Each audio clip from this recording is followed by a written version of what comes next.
Tertúlia. Meu boa tarde para todos e todas. Hoje é dia 2 de maio de 2010, domingo. O verbete é o 1555. Ele tem 4 páginas, 44 logias e 9 máximas. O tema é mini contra tempo. A especialidade é a parapatologia. Definição. O mini contratempo é a circunstância, acidente fortuito ou inesperado, de efeitos desagradáveis ou infelizes, impelindo ou contrariando o curso de algum acontecimento ou projeto em andamento. A flexibilidade autopensênica favorecendo o alcance de soluções criativas. O contratempo antievolutivo. Os contratempos domésticos. Os contratempos no trabalho. A ocorrência imprevista, o contexto inesperado, a mudança de estratégia, o plano B. Os alertas extrafísicos pré-contratempos. Olha, isso aqui é muito importante. Os alertas extrafísicos pré-contratempo. Antes de acontecer, a gente tem alerta. As para-intrusões assediadoras pró-contratempos. As para-intervenções dos amparadores de função, minimizando os efeitos dos contratempos. Na argumentologia tem a taxologia com 10 categorias de mini-contratempos mais frequentes. Na remissologia são 15 remissões, nós destacamos. Aborrecimento, distúrbio aleatório, fato contrário, frustração, interação, essência, acidente. Frase enfática. Os mini-contratempos acarretam maior gravidade quando são gerados de modo frequente pela própria consciência, ignorando o valor da técnica do detalhismo na vida diuturna multidimensional. Você já pesquisou os mini-contratempos? Ainda sobrevêm frequentes mini-contratempos devidos exclusivamente a você? Agora aqui, eu queria falar para vocês, eu estou com um relatório das visitas ao site da Tertúlia até agora, do triênio 2008 a 2010. Agora, a média de abril, realmente, o trabalho nosso aí ampliou tudo. A última vez era 592, foi praticamente entre os máximos. O mês de abril foi 1.118, quer dizer, praticamente quase que 100% dobrou. Agora, os dados. Perguntas online, a média de 24. É mais do que aqui. As perguntas presenciais, a média é 20. Quer dizer, então eu estou mais hoje, vocês, uma banana para todos vocês, que eu vou dar atenção para os teletertulianos, tá certo? Que é o jeito, é mais. Agora, outra coisa, pergunta online, teve uma quarta-feira e bateu o recorde nosso de 44 perguntas online. O máximo que havia antes, juntando tudo daqui e de lá, eu tinha respondido 34 nesse tempo todo, desde que nós começamos com online. 44 já foi o aumento. Agora, perguntas online, só online, do mês passado. 748 perguntas eu respondi. Eu estou um respondão. Respondão, geralmente, é aquele menino que fala besteira, não é isso? Que responde à mãe, não é isso? De modo que por aí vocês veem que valeu a pena, então, a nossa convocação para os intermissivistas. Agora, gente, nós estamos aqui com uma pessoa fora de série, ele não está aqui ainda, que é o doutor, o nosso professor, Gilberto Geraldo Garbi, que é um grande matemático. Esse homem é fora de série. Vocês têm uma ideia? Ele teve muitas honrarias no ITA. O ITA é o Instituto Tecnológico Aeronáutico, aquilo que eu dava aula lá também, que eu cheguei a dar curso, tudo. Agora, o que se passa? Ele foi um dos melhores alunos de matemática que já adentrou o ITA, que já participou do ITA. Então, ele já tem vários livros sobre matemática. Mas agora o que interessa aqui é uma carta que ele fez, carta de Gilberto Geraldo Garbi para Lula. A Lula e a quem interessar possa. O título é A Caminho dos 99,9999995%. Ele quer dizer o seguinte, que todo mundo está a favor do Lula, mas vai ter um que nunca vai ficar a favor dele, que é ele.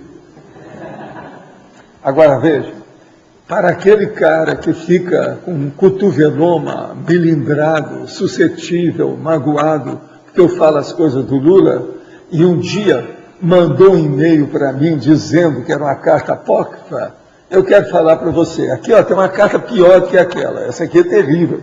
Seria bom ler na internet, é só procurar o professor Gilberto Geraldo Garbi, você vai ver esse artigo. Eu vou ler só uns trechinhos. Essa aqui é muito pior do que aquela que eu falei que você achou ruim. Estou falando diretamente para você, se é que você ainda está vendo tertúlia, que eu não sei, né? Aqui, ele diz o seguinte, mas reconheço, fala uma opção de besteirada do Lula, tudo. A coisa tem, a carta dele, o artigo tem 3 páginas de internet grande. Então, depois de falar uma opção de coisa, ele diz o seguinte, mas reconheço que em você, uma esperteza excepcional. 2 pontos. Nunca antes nesse país um presidente explorou tão bem, em proveito próprio de seu bando, as piores qualidades da massa brasileira e de seus representantes. Terrível isso aí, só isso aí já mata tudo. Agora depois fala, esse é o seu legado maior e de longa duração, o de haver escancarado a lúgubre realidade que o Brasil continua o mesmo que Darwin encontrou quando passou por essas pragas em 1832 e anotou no seu diário, aqui todos são subornáveis. Você sabe que o Darwin falou isso em 1832, né? Agora, depois de falar uma opção de coisa, ele falou aqui mais 6 linhas só que eu vou ler. Você mentiu ao dizer que não sabia do mensalão. Mentiu quando disse que seu filho enriqueceu através do trabalho. Mentiu sobre os milhões que a ONG 13 de sua filha recebeu sem prestar conta. Mentiu ao afastar de seu Palote do Chiquém e outros companheiros pegos em flagrante. Mente quando, para cada plateia, fala coisa diferente, escolhida sob medida para agradá-las. Mentiu, mente, mentirá, em qualquer situação que lhe convenha. Esse negócio de mentir é bravo, vocês viram. Começaram a falar que eu estava mentindo, eu respondi em cima do lance. É isso que está faltando com o Lula, é a resposta. Ele nunca dá, ele nunca leva as coisas daquilo que precisava mesmo. Agora, gente, o CIET, que é o Colégio Invisível da Extraterrestreologia, que foi fundado no dia 3 de fevereiro desse ano, está anunciando a disponibilização online de material de pesquisa. São 50 trechos de vídeo referente à extraterrestreologia. Tem a bibliografia e filmografia para análise e debate. Sistematização e desenvolvimento do glossário da extraterrestreologia. Verbetes relacionados com o tema. E projetos em andamento. Tudo isso está disponibilizado. Qualquer coisa, é só procurar a situação. Qualquer coisa é só escrever também Felipe Piccoli, que é ele que está dirigindo as coisas, qualquer um acessa a internet, vai ver o que é. Vale a pena ver isso. Outra coisa, o estado vibracional, saiba mais sobre o curso, suas perguntas, dúvidas e comentários sobre o EV. Aqui tem uma manifestação da Nancy Trivelato, que é a diretora de pesquisa e comunicação científica. Ela está convidando todos para ver o processo sobre o manual do EV. Se alguém quiser, é muito interessante isso aqui da Nancy. É bom ver isso aqui, vale a pena. Agora, outra coisa. O Opus Dei não quer que o juiz Garçom, não quer o juiz Garçom na mídia brasileira. Um artigo do Alberto Dias, que é do Observatório da Imprensa, que está acabando com o Opus Dei aqui indiretamente, porque o Garçom está querendo mostrar umas realidades e eles não querem que se fale aqui no Brasil, porque a imprensa brasileira ela é dominada até um certo ponto pela turma do Opus Dei, igual aquele cara lá do Jornal de São Paulo, aquele negócio todo. Agora, veja, nisso aqui, o Alberto Dino está ótimo. Você sabe que o Alberto Dino é de origem judaica. Então ele está falando, ele pode falar até com autoridade sobre esse negócio do Opus Dei da Igreja Católica.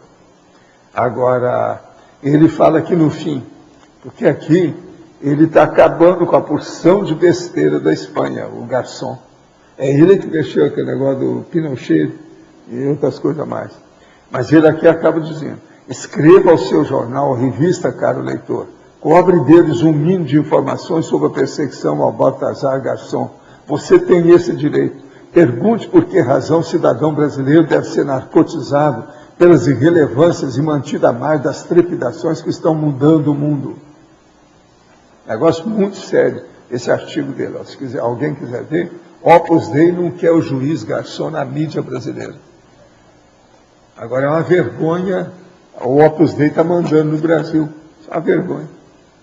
Agora, quero dizer para vocês também que hoje vai ter o debate do tema PENEPS, com o professor Mário Oliveira, entre as 15 e as 17 horas. O local é a Sala da Repreendência, no CAEC. É aqui no CAEC mesmo, né? Sala. De modo que é bom vocês ir lá. É o debate sobre PENEPS. Vale a pena. Uma outra coisa que eu queria dizer para vocês, que essa noite eu tornei a encontrar com a minha tia, que é a Opala, que ela dessomou não faz muito tempo não. E ela atualmente está frequentando o curso intermissivo. E ela saiu da Interlude e veio ter comigo. E ela mandou uma mensagem para mim, para minha irmã, que é uma canção. Faz algum tempo, faz uns 2 anos, ela me deu uma canção, eu cheguei, a Adriana localizou a canção, etc. Tal. Ela gostava muito de um cantor chamado Carlos Galhardo. Então ela está mandando, porque naquela ocasião as moças tinham aquela técnica de fazer o caderno das músicas que gostavam. Então tinha o caderno de todas as letras, o negócio todo. Como lá em casa tinha uma orquestra, sabe, todo mundo era músico, todo mundo tinha esse caderno. Então eu cheguei na semana passada e falei para minha irmã, e cantei até a canção, a tal, que naquela ocasião, que é E o Destino Desfolhou, do Carlos Galhardo. Então a minha irmã lembrou, a minha sobrinha lembrou dela, a situação toda. Então ela chegou hoje e falou assim, olha, eu vi que você estava lá, porque ela apareceu lá e eu mesmo notei a presença dela, você, o Java, sentiu a presença dela, tudo isso. Ela era médica psicógrafa, ela recebeu muita mensagem da Maria Cândida, que era aquela que era o espírito familiar do meu avô. Então, hoje, ela chegou e falou assim, olha, você agora vai lá e você vai cantar para a Fiica. Fiica é o apelido da minha irmã, da minha mãe, que é coisa apelido de Minas Gerais, que ela chama Ruth. Então, para eu falar para a Ruth o seguinte, devolve, que é do Carlos Galhardo. Mandaste as velhas cartas comovidas que na febre do amor te enviei. Mandaste o que ficou de 2 vidas e por aí vai. No fim, a canção diz o seguinte, devolve, eu peço por favor, aquele imenso amor que dos teus braços diz que sim. Devolve o que devolve ainda, essa saudade infinda que eu sinto por ti. Quer dizer, o negócio é impressionante. Outra coisa, ela passou a canção direitinho daquilo que precisa. Outra coisa, ela não está com o Alex, não. Ela está bem. Então ela virou para mim e falou assim, olha, você aqui, com tudo isso que vocês fizeram, é o meu farol. É o farol para eles. Abre o caminho do processo. Agora, ela está estudando. Ela teve com o Chico, porque nós trabalhamos tudo junto. Porque ela era paralítica. Durante dezenas de anos, paralítica. Ela andava com bengala, ou se não, uma espécie de um encosto de madeira que tinha, um grandão, e ela ia com aquilo. Agora, nós colocamos para responder as cartas de assistência, que era demais de Uberaba, já não dava conta. Então ela respondia cerca de 1000 cartas por mês. Vocês estão entendendo bem o que é isso? Com a letra dela, a letra muito boa. Às vezes tinha carta de várias páginas que ela escrevia. entendendo? Para a pessoa que está precisando. Tudo obra de assistência de Tacom.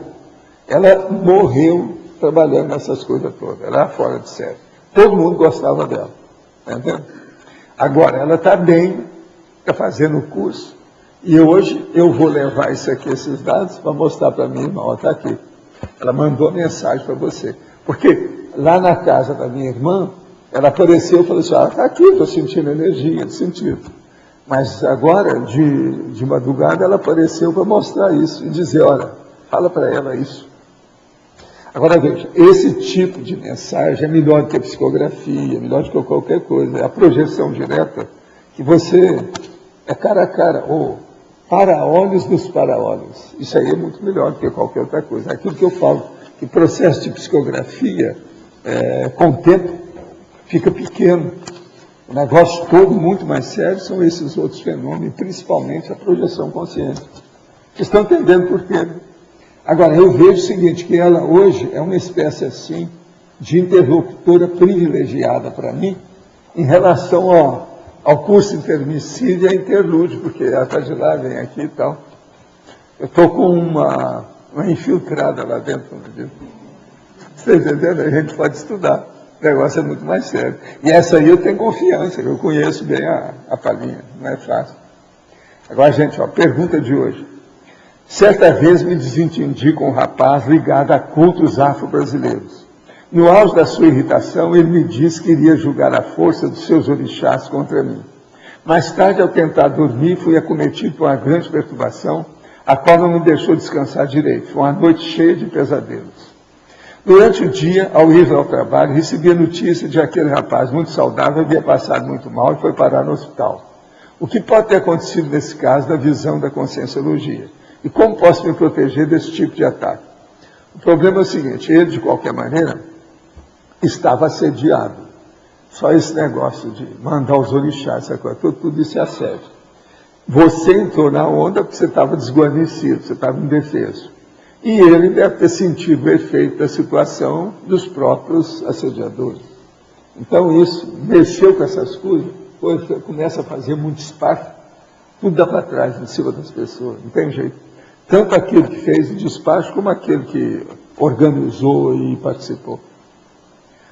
O objetor ou refutador terá sempre o ônus do não. A pessoa poderá perceber contrapensenes, intra e extrafísico, e isso faz parte do serviço. O refutador poderá ainda ter uma reatividade inicial frente a certas pessoas e ideias. O ideal seria manter a posição avaliando sua intenção reta e desejando o melhor para todos racionalmente. O refutador pode ser um anticonflitivo cosmoético. Estou pensando corretamente? Não. Eu não acho que você está pensando corretamente, não. Pensar desse jeito é ser covarde. A gente tem que ter coragem e falar as verdades daquilo que precisa. Porque senão fica tudo tipo Chico Xavier, que nunca falava a verdade. Por quê? Queria ser santo. Se você quer ser santo, está tudo certo. Agora, se você quer trabalhar com atalhos, tem que falar a verdade, tem que fazer reputação, tem que aceitar o ônus do não. Não tem jeito. Tem que pagar por isso. É um pré-requisito, faz parte do serviço. Agora, a maioria, através do esclarecimento, que há a melhoria. Porque senão fica só, não, está tudo bem, fica só na tapeação. É o esclarecimento que vai fundo, que as pessoas ficam fidedignas, autênticas e reais. Porque senão o resto pode ser só na tapeação. Não, está tudo bem. Isso não resolveu nada. Continua tudo o negócio. Desde minha infância, busquei ter experiências espirituais em um processo de religiões carismáticas, experimentei manifestações da xenogrossia e consigo dominá-la e falar quando quero, e quando faço, sinto carregar de energia em todo o meu corpo. E quando faço exteriorização em pessoas doentes, são curadas. Gostaria de estar esclarecido sobre esse assunto, e se devo continuar esse processo. Olha, a situação é que existem uns problemas, ou processos, ou técnicas mais evoluídas do que isso, para você assistir os outros.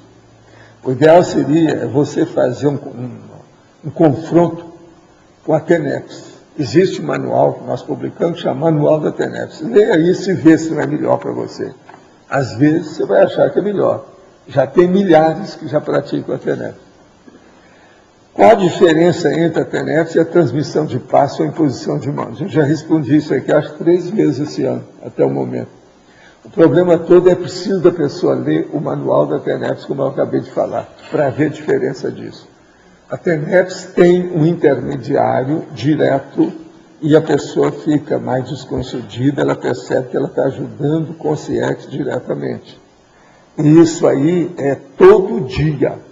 Tem um horário certo, tudo acertado, e a pessoa vai se entrosando cada vez mais com o amparador extrafísico, que é um técnico, não é guia cego. E com isso, o que se passa? Ela, com o passar do tempo, vai desenvolvendo todo o seu processo de parapercepção. Há 2 anos, sinto uma sensação de incômodo interno e tensão na região do abdômen, que, ao mesmo tempo de uma angústia e enjoo, estou sempre praticando exercício de yoga e respiração para tentar aliviar, mas ainda não foi a solução. Isso teria a ver com minhas vibrações energéticas? Qual seria a possível solução? Estado vibracional. Vai estudar estado vibracional que você acaba com isso na hora. Estado vibracional. Veja bem como é, que aí, ó, nas coisas nossas, é só você olhar aí na internet que tem as orientações, a origem, onde é que você pode pegar as coisas. Estou há 6 meses me relacionando com uma pessoa, isso é uma senhora que está falando.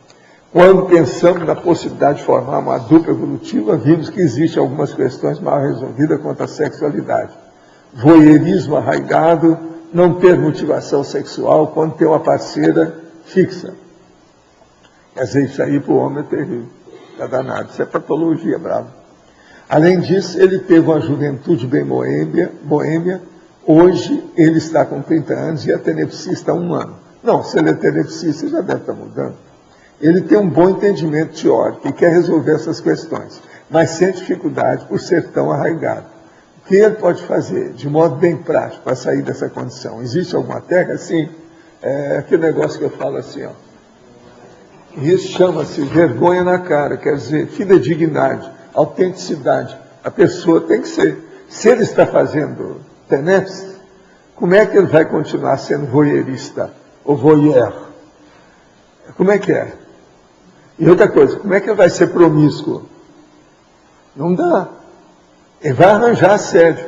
Olha aqui, para a senhora eu quero dizer uma coisa. Diz para ele, se ele vai continuar a ser voyeur e vai ser promíscuo, é bom ele parar com a TENEPS. Porque senão pode acontecer um acidente bravo nele. Acidente, a gente tem acidente de percurso, depois tem marca PK destrutiva. Cuidado com isso. Como já são 2 perguntas envolvendo TENEPS, eu queria informar que vai ter um curso TENEPS no Rio de Janeiro, dia 1º, 2, 3 e 4, TENEPS e TENEPSograma. Quem quiser aprofundar mais, em julho. Vai ter em julho? Em julho, no Rio de Janeiro. Então tá ótimo. Existem diversos livros e palestras a respeito dos planos superiores, dos mestres ascensionados e a grande fraternidade branca. Isso tudo realmente existe? Poderia aprofundar sobre esse assunto, sobre os planos mais elevados? Olha, existe tudo, outras dimensões, mas eu não vejo nada desse processo aí, não. O que eu vejo mesmo é evoluciólogo, serenão, consciência livre. Qualquer coisa, é só pegar os nossos dados da enciclopédia que a gente fala o que é isso. O mais isso aqui é processo de iniciado, aquela coisa toda, troço antigo, isso vem a século. Nós aqui estamos falando outra coisa. Agora, gente, hoje eu queria que a gente lembrasse aqui de uma pessoa que tem nos ajudado muito, que é fora de série, está sempre alegre, e já escreveu um livro aí muito sério, que é o aniversário dela hoje. O nome dela é a Dona Dalva. Onde é que ela está? É? Ali, ó. Uma palmada para ela.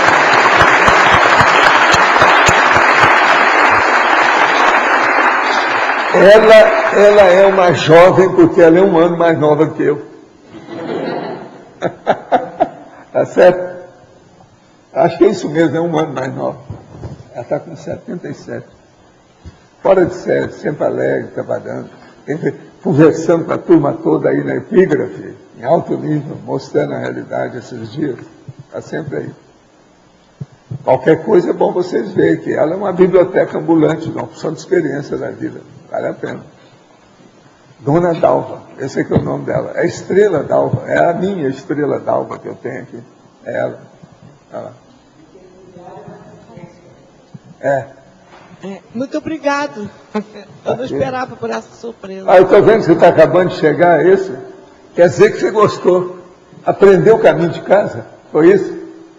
Está ótimo. Você está perguntando? Pode falar. Vamos?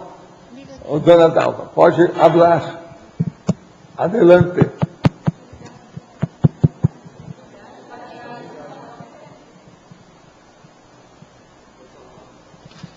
Eu só quero agradecer. Vocês são a minha família cósmica. Eu encontrei aos 63 anos e persigo vocês. Eu não acompanho, eu persigo vocês. Estrela Dalva. Lembre-se disso. Ela já falou que é a família cósmica. Ela é a Estrela Dalva do cósmico. Está tudo certo. Encaixou. Não é isso? Quem é que está aí? É você? Uma dúvida, a data de aniversário da Consciex recém-dessomada, data de aniversário intrafísica, pode causar algum mini contratempo para os parentes intrafísicos? Pode, e vice-versa, né? Para a pessoa. Vice-versa ao contrário, é do avesso. Está vendo? Aí foi.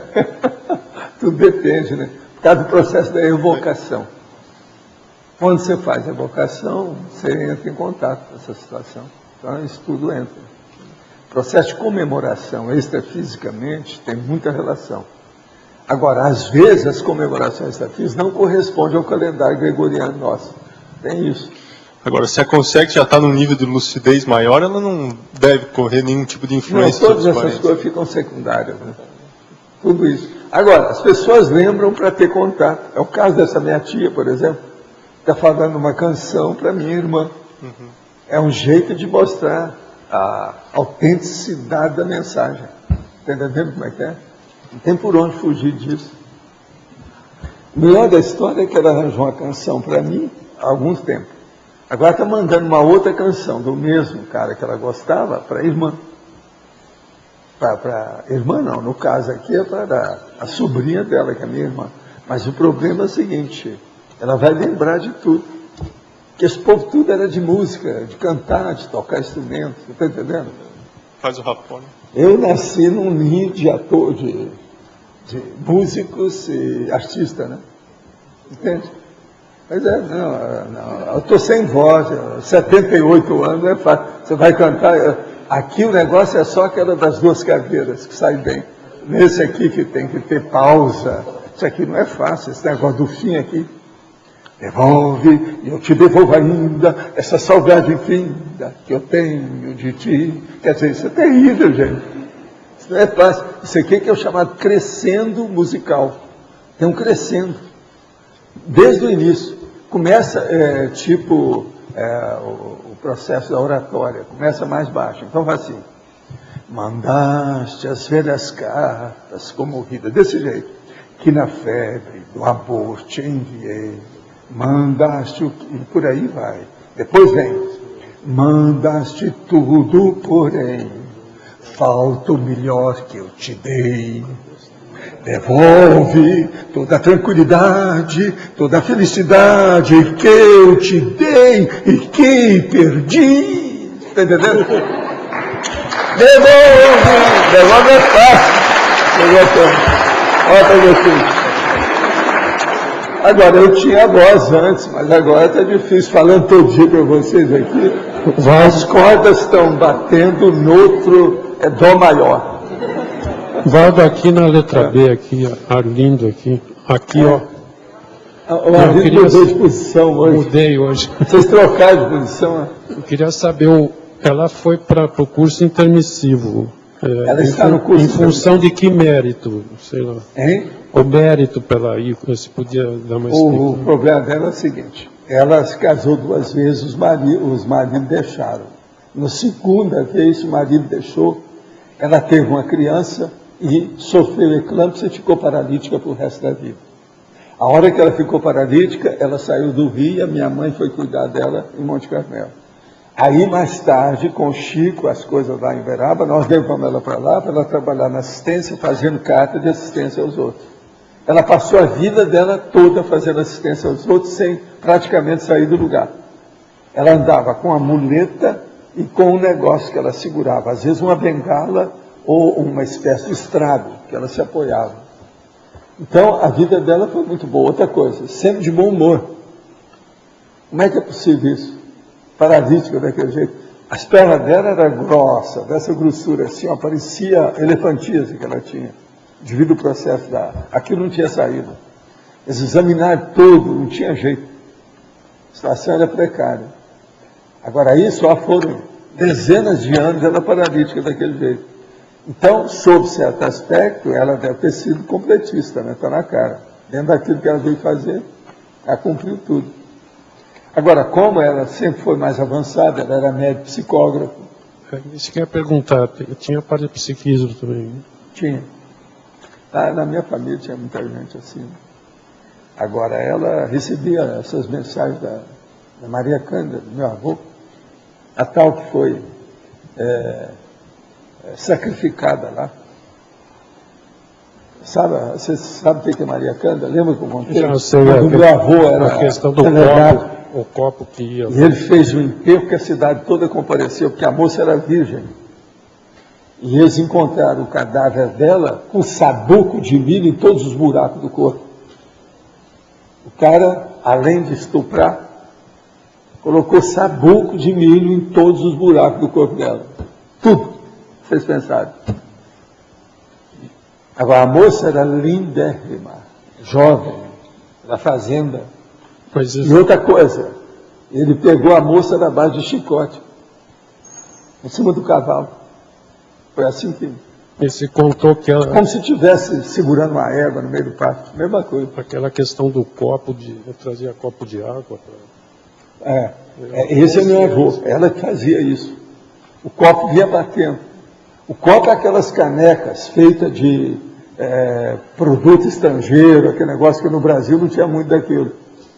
Então a caneca grande que o tio Vital, que era funileiro, fazia, punha alça. E aquilo é que era o copo. Então, naquela noite, ele esqueceu de levar a água que ficava no criado mudo, junto da cabeceira da cama. Então, na hora que eu estou me despedindo dele, eu falei assim, ô vovô, eu vou dormir.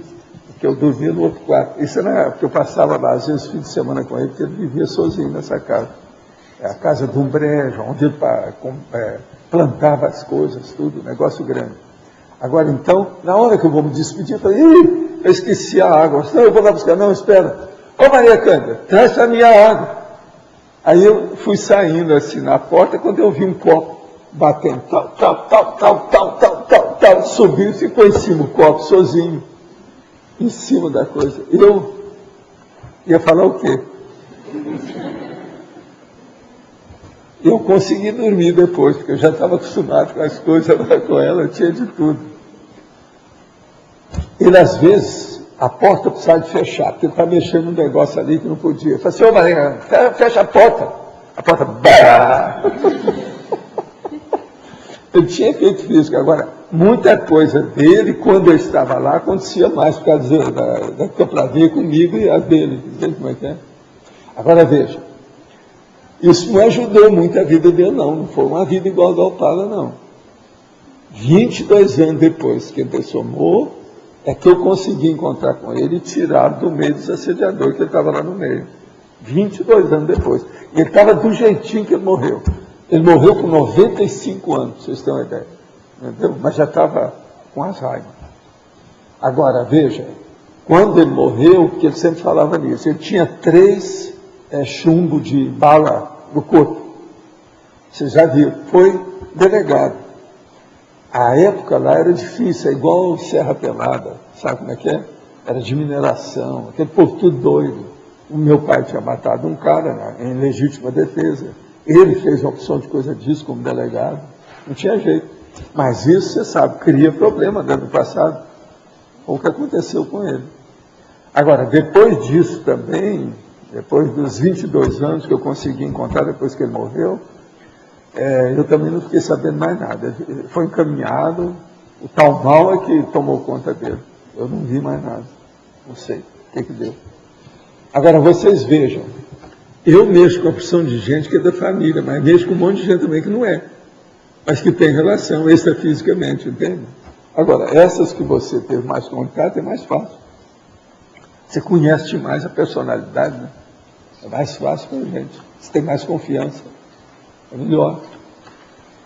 Agora, ela do jeito que está aí, a Opala, nesse caso, ela vai longe. Nesse problema, porque ela é muito boa. Uma pessoa boa mesmo. Essa aí nunca fez mal para ninguém. A vida inteira. Com toda a tragédia dela, coitada, que era uma tragédia. Só você vendo como era para você ter pena, como é que era a situação. E ela sorrindo por você. Não adiantava ter pena dela, que ela esculachava você na hora, brincando, rindo, acabava com você. Mas durante a vida dela, ela tinha muita informação sobre esses assuntos também, parapsíquicos, de consciência. Nós conversamos isso desde pequeno. Eu era o sobrinho que era o preferido dela, o sobrinho todo. Ela vivia falando isso. Então, se deixasse, eu conversava com ela assim, uma tarde inteira. Eu é que fazia os desenhos para ela, fazia os vestidos. Então, eu tinha que fazer os desenhos, aquele negócio. Então, ela me pedia, eu desenhava tudo direitinho. Fazer uma flor, um motivo, sabe como é que é? Os processos todos, aquelas ilustrações para fazer vestido. E ela depois costurava aquilo, bordava, então, tudo feito em casa. Tinha uma chácara que ela vivia. Agora, o melhor da história. Eu posso falar isso tudo, porque todo mundo sabe. Teve eu nunca falei isso aqui não, eu vou dizer porque esses dias mesmo eu lembrei que a minha irmã lembrou do que tinha acontecido. Quando tinha lá em casa, eu já era rapaz, aquela coisa toda, e ela estava ainda já em Monte Carmelo, daquele jeito, então havia o Natal. No Natal lá em casa, o que era mais importante não era esse negócio de comer pato, ou qualquer coisa, né, ganso, ou qualquer coisa, peru, não. O negócio era um chocolate, porque o chocolate era muito caro nas coisas lá do interior. Então a minha mãe fazia a chocolatada para aquele monte de gente que tinha. Isso no dia do Natal, está vendo? Agora, o que se passa? Todo mundo ia lá arrumado, tal, lá em casa, para tomar o chocolate. Era a casa que eu estava lá de férias. Quando eu estou lá e eu tenho aquela inspiração, para assim, olha, eu preciso de ver o Opala, que ela estava na chácara, que é do outro lado da cidade. E ela não iria, devido ao processo das pernas dela, que é o negócio. Todo mundo ia para lá tomar o chocolate, ela não. Então o que eu fiz? Saí um pouco mais cedo e fui lá visitá-la. Fiquei com ela até uma certa hora para depois ir na chocolatada lá e sair. Mas conversamos, rimos muito, falei com ela que ia representá-la no chocolate, tomar 2 vezes, o meu e dela, tá, aquela história. Fui embora. 2 dias depois, como eu estava poucos dias em Monte Carmelo, tinha que voltar para o meu serviço lá, etc., em Uberaba, eu então resolvi ir lá conversar com ela, para me despedir da história. Ela aí vira para mim e fala assim, pois é, eu quero te agradecer. Você chegou na hora que eu estava preparando minha comida, que eu ia colocar formicida e tomar. Devido à solidão que ela estava sentindo, ela entrou numa angústia violenta, os assediadores estavam acabando com ela. Então, o que se passa? A partir daquilo, ela nunca mais pensou nisso, nunca mais teve tentativa de suicídio, não teve mais nada, o resto da vida. Agora, aquilo acabou falando, o povo sabendo, porque eu não falei, ela falou. Agora, tudo porque as consciências falaram para mim, eu fui lá, manter o anjo de guarda sem saber nada, tudo, inocente e útil, não estou sabendo de nada da história. Agora, depois disso, a vida dela mudou toda. Ela nunca mais pensou em coisa atrapalhada, por isso que ela ficou de bom humor, essas coisas todas. Nunca mais pensou. Agora, quando eu cheguei, esses 2 dias depois que a veio me falar, ela falou assim, o prato estava com comida, eu já estava com tudo preparado, está na cozinha. Logo depois que você foi embora, eu saí, joguei tudo na fossa. Tinha uma fossa. Logo junto, fora da casa, tinha uma fossa. Ela chegou lá e jogou na fossa. A formicida, o prato, os troços, tudo.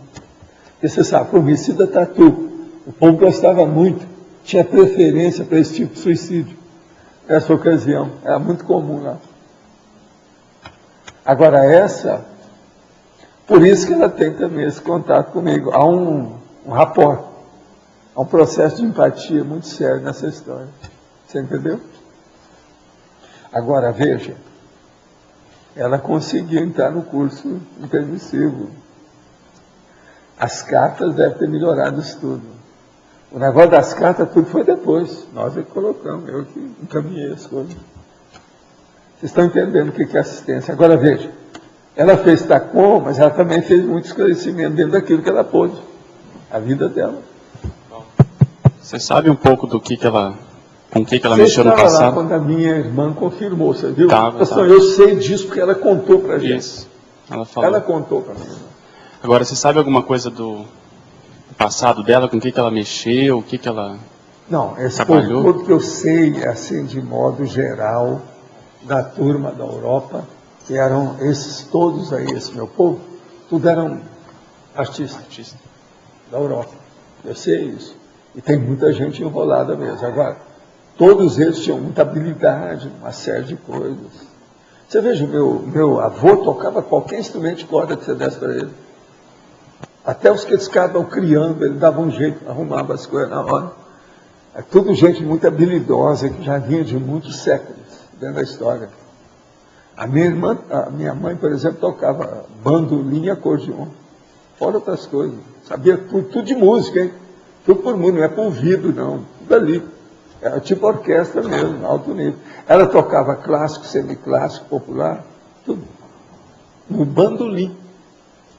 Igual o Jacó do bandolim, aquele negócio todo, tudo desse jeito. Ela fogo. Agora, igual essa, esse povo todo tocava. Essa minha irmã também tocava. A minha outra tia tocava. A minha tia tal lá, que eu falava do João Carlos, tocava violino. Você tem ideia? Cada uma tinha um instrumento. Agora, gente, aqui, ó. Em antonimologia, o senhor poderia explicar por que o superlativo de contratempo, macro contratempo, mega acidente percurso, são considerados antônimos de mini contratempo? Algo como autodiscernimento lúcido detalhista, por exemplo, não seria antônimo conscienciológico? Olha, o que eu quero chamar a atenção, aqui no caso, é o seguinte. Eu estou falando de mini contratempo. Se é um marco contratempo, só pode ser antônimo. Eu não estou entendendo a pergunta, não. Foi isso, a intenção foi essa, não é isso?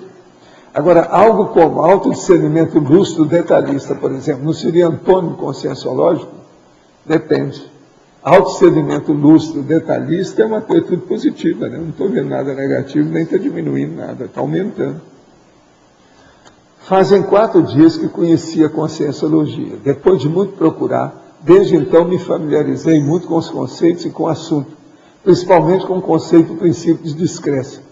Não conheço os termos técnicos, mas vejo que dentro de mim os conceitos estão intrínsecos, como que uma semente adormecida, que desde que comecei a pesquisar sobre o assunto, tem me sentido com novas forças, como algo ou caminho a seguir, mas muito consciente, pés no chão, com muita calma.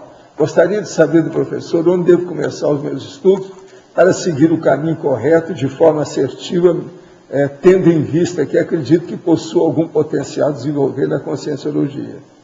Na sexta-feira, o professor já me sugeriu ler manual da TENEPS devido ao mediunismo. Sim, se você já viu as coisas, ele é de Valinhos, esse nosso amigo. Agora, eu acho que nós já demos o endereço, mas talvez fosse o caso de dar o endereço para ele aí, para clarear isso mais, né? É um jeito. Outra coisa, existe um princípio meu que é o seguinte: os 2 pés em cima da rocha e o mental soma no cosmos. Estou só falando que você está falando que você tem os pés no chão. Então, vou dar o telefone do IPC São Paulo, né, que ele pega informações. É o 011 3287 9705. 3287 9705. Pode dar uma olhada no site também, procura o IIPC e você encontra também mais informações.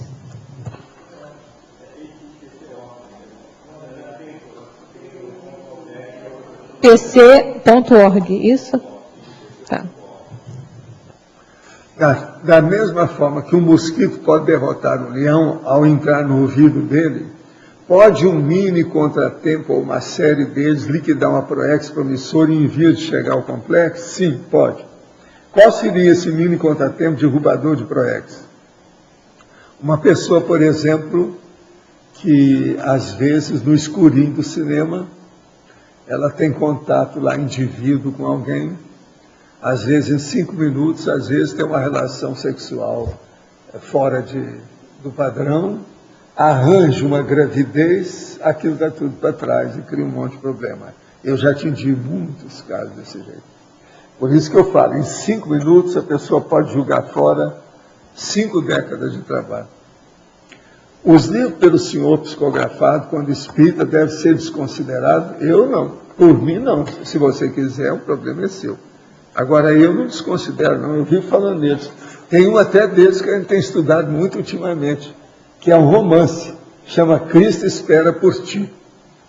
Ou então considerado como bobagem ultrapassada ou besteirada, no modo que o senhor mesmo diz, algumas coisas são. Mas veja, é princípio da TACOM. É a técnica da TACOM. Lá são livros da TACOM. Mas eu não desprezo isso, não. Por exemplo, existe um que vale a pena você ler, que é de coração para coração. Você estudar o que é psicografia. Como é que eu recebi aquele livro? Veja como é que é o livro. Olha a minha cara. Você mesmo está falando que eu falo aqui das bobagens, ultrapassada, besteirada. Agora veja, de coração para coração. E aguente. É bom tomar água antes. O senhor ainda recebe direitos autorais para esses livros? Se eu ainda recebo, eu nunca recebi de nada. Você está por fora. O que há? Não seja burrildo, burraldo e burróide. Presta atenção. Eu nunca recebi dinheiro de copyrights ou direitos patrimoniais de livro nenhum meu. Hoje são mais de 50. Nunca recebi nada. Só psicografados são 26. Tem psicografado que um só é 500 mil de exemplares que já foram vendidos. Um só. Você tem uma ideia. São alguns milhões desses livros que estão vendidos em favor de obras assistenciais. Nunca recebi nada. Pelo contrário. Quando eu deixei o movimento espírita, começaram a me pedir uma opção de livro, eu fui à federação para comprar. Eu mesmo comprei meus livros. Aí eles ficaram assim meio ressabiados comigo e me fizeram um preço com 10% de desconto na ocasião. Quem me atendia era uma senhora chamada Rúbia, que eu devo muito a ela. Eu comprava milhares. Porque eu tinha que mandar. A média do centro, lá o Centro da Consciência Contínua, que nós fizemos, era de mandar 21 exemplares para cada pedido. Nós mandamos para o Brasil e para o exterior milhares. Com a senhora biblioteca enorme que a gente deu. E eu tive alguns amigos nossos que eram ex-espírita, inclusive tinha o seu lá, o português, que me ajudou demais a fazer aquilo tudo para a gente despachar, ele era português. Agora, necessito muito dessas respostas, pois estou em contato com suas ciências e essas questões têm me atormentado. Então, primeiro, é a vovozinha de eu receber direitos autorais. Nem o Chico, nem eu, nunca recebemos direitos autorais por livro nenhum. E eu nunca recebi nem por esses livros que estão aqui, não. Nada disso. Eu sou um cara que sou comprador dos meus livros. Presta atenção nisso. Isso é muito importante. Agora, os livros psicografados não são de julgar fora, não. Vale a pena você ler. E outra coisa, os próprios espíritas dividem de ler os livros, porque eles compram o livro e não lê. O Evolução de Deus Mundo e Mecanismo da Mediunidade, nós já recebemos, já vão para quase 50 anos aí, meio século.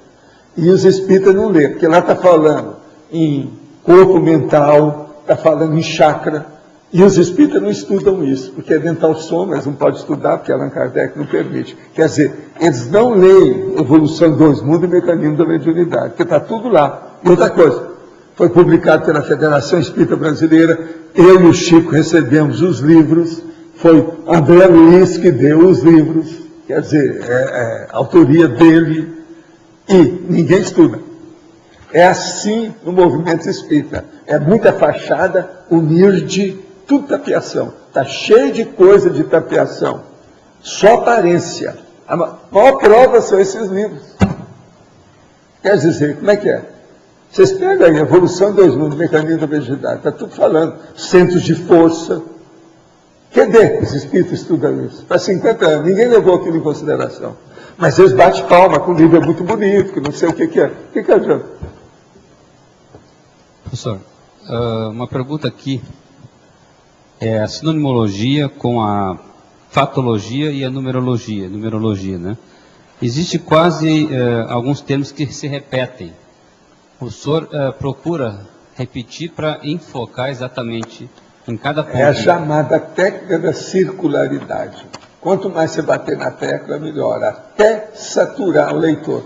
Eu já havia perguntado para o senhor uma vez, mas para entender melhor aqui, a gente pode usar também isso aí, né, quando for fazer o verbete, né, mas tem que cuidar o que exatamente? Pode cuidar para não haver coisa rebarbativa demais. Tem que ser o positivo. Olha, isso aí está excessivo. Está excessivo o que você está falando? Eu não estudei. Está bem contextual. Sinonimologia, por exemplo, mini empecilho. Então, o que é? Fala para mim que eu vou anotar. Vamos pegar o exemplo ali. Mini empecilho. Sinonimologia, o que é? Tem mini empecilho, tá? Hein? Mini empecilho. Na fatologia, na segunda linha, também tem mini empecilho. Sim, mas isso eu vivo repetindo. É um monte de verbete que eu repito. Uma coisa não tem nada a ver com a outra aqui. A situação é outra, é diferente. Porque o mini empecilho uma expressão que é sinônimo não quer dizer que você vai explicitá-la. Isso não vai explicitar a patologia, você tem que falar nisso. Qual que é a terceira? Não, a outra vem lá, mini acidente de percurso, daí pega Aonde a numerologia. O sinônimo, né? A sinonimologia. Não, o terceiro, onde é que está? Ah, não, tem uns que tem 4, 5 vezes, que é isso, você está por fora. Você tem que examinar mais. Não, a ideia só é saber... Esse aí não, esse aí é o normal. Eu faço isso com a maioria dos verbetes. Uma outra coisa também que eu faço.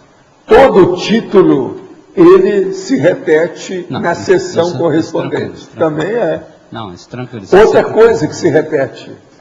Toda neologia é repetição da exemplologia. Não, isso é processo técnico, de didática, de pedagogia. Não, essas repetições comuns a gente sabe por causa do contexto. Agora... você descobriu esse hoje, mas já existe, ó. Eu já havia visto várias histórias. Séries antigos você vai ler. Que a ideia, professor, é saber assim, como você não cometer erros ao fazer isso também, quando a gente uma outra coisa, repete. Conforme, só para você ter uma ideia, às vezes tem um sinônimo, quer dizer, uma ideia que é um sinônimo, que é um sujeito, e que eu coloco vários adjetivos conforme a sessão. Numa sessão ele tem um adjetivo, na outra tem outro, na outra tem outra. Isso é que é ouro vivo em matéria de didática. Uma das coisas mais bravas que tem. Se você procurar, você vai achar muitos assim. Você entendeu o que eu estou falando? Diferentemente, assim? Então, num ele tem um adjetivo, no outro ele tem outro adjetivo, no outro ele tem outro adjetivo. Agora, o pior da história. Lá pelas tantas vezes eu junto isso no trinômio. Tudo é técnica do jogo de palavras pedagógicas. É para criar o contexto, reforçando aquela ideia. Essa é a técnica da circularidade. Agora, a técnica da circularidade tem que ter detalhismo, exaustividade. Tudo isso. E a circularidade. Neste verbete, em particular, pelo contexto dele, o senhor está fazendo uma grande profilaxia, né? Você está colocando aqui, basicamente... Não, e a gente está falando a coisa, como sempre, na cara, né? Mostrando o que quer que se passe. Agora, uma coisa boa aqui, para examinar com calma, é a taxologia, né?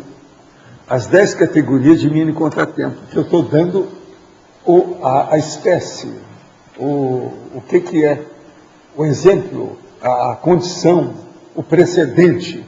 Então você veja, compromisso, esquecido, esclarecimento, passar despercebido, inseto, entrado na roupa, lâmpada, queimada, leitura, esquecida, notícia de última hora, objeto, caído na mão, da mão, telefonema, não completado, tempestade, atrasando o encontro, tilt, comum do computador. São as coisas mais comuns que tem. E isso aqui, às vezes, é um problemão. Então, por exemplo, é aquela pessoa, aquela mulher que quebrou a unha, pronto. Aquilo é pior do que se tivesse quebrado as 2 pernas dela. Ou o cotovelo na porta também, né? Bate o cotovelo na porta e fica sediado o dia inteiro, né?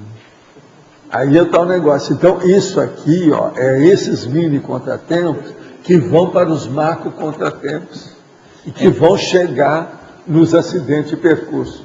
E os acidentes de percurso grande é que vão levar para macro pecado destrutivo que mata a pessoa.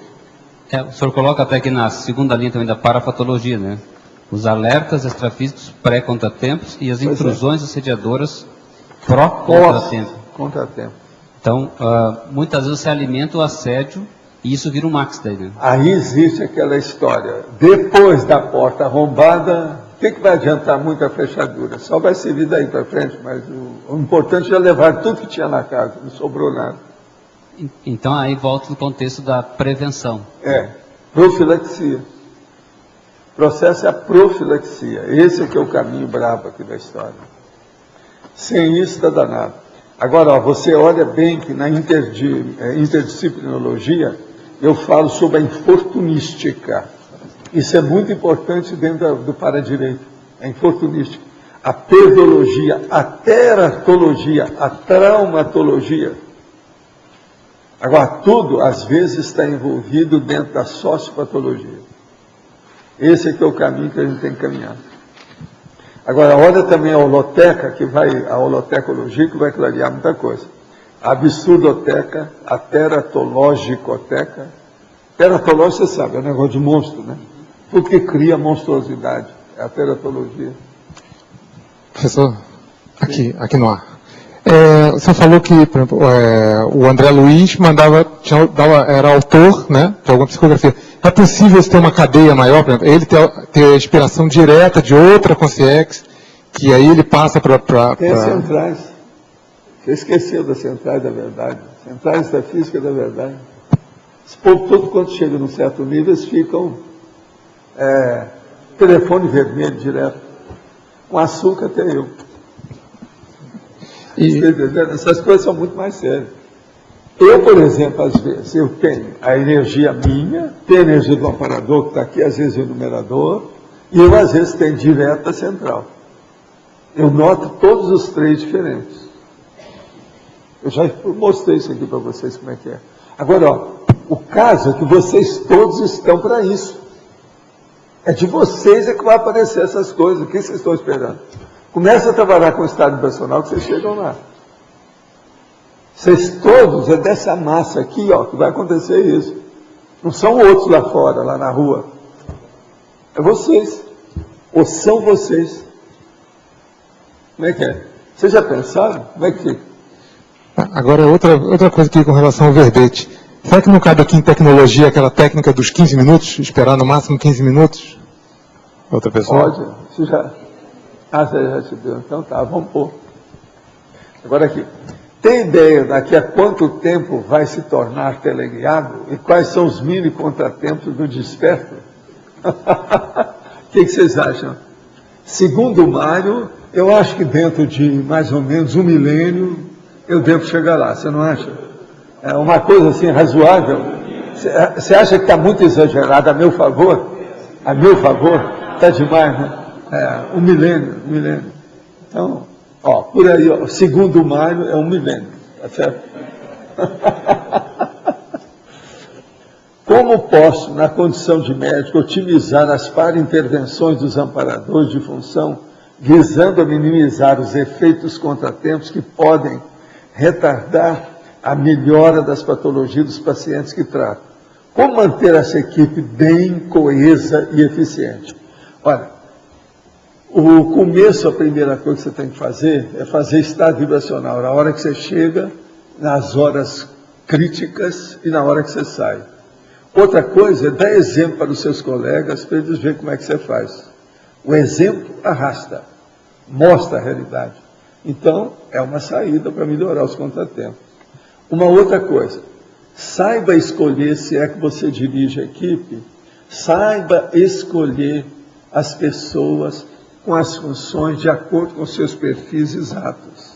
Há médicos que servem para uma porção de coisa, há outros que não servem para uma porção de coisa. A pessoa tem que escolher aquele perfil adequado. Tem médico que é ótimo em cirurgia, mas ele é péssimo em comunicação. Tudo isso tem que ver como é que fica, onde é que a pessoa deve entrar. Então, para escolher o processo dentro da equipe, é bom ver o perfil com detalhe, passar um pente fino nisso. A possibilidade da sua querida tia encontrar extrafisicamente com o Carlos Galhardo, eu não quis perguntar, está vendo? Hoje eu falei isso. Falei para vocês, você lembra? Ó, eu nunca perguntei sobre o Carlos Galhardo, nunca perguntei sobre a Maria Cândida, tem um monte de coisa. Como é que está meu avô? Eu não vou perguntar, né? Não vou criar problema, deixa para lá, vamos ver o que dá.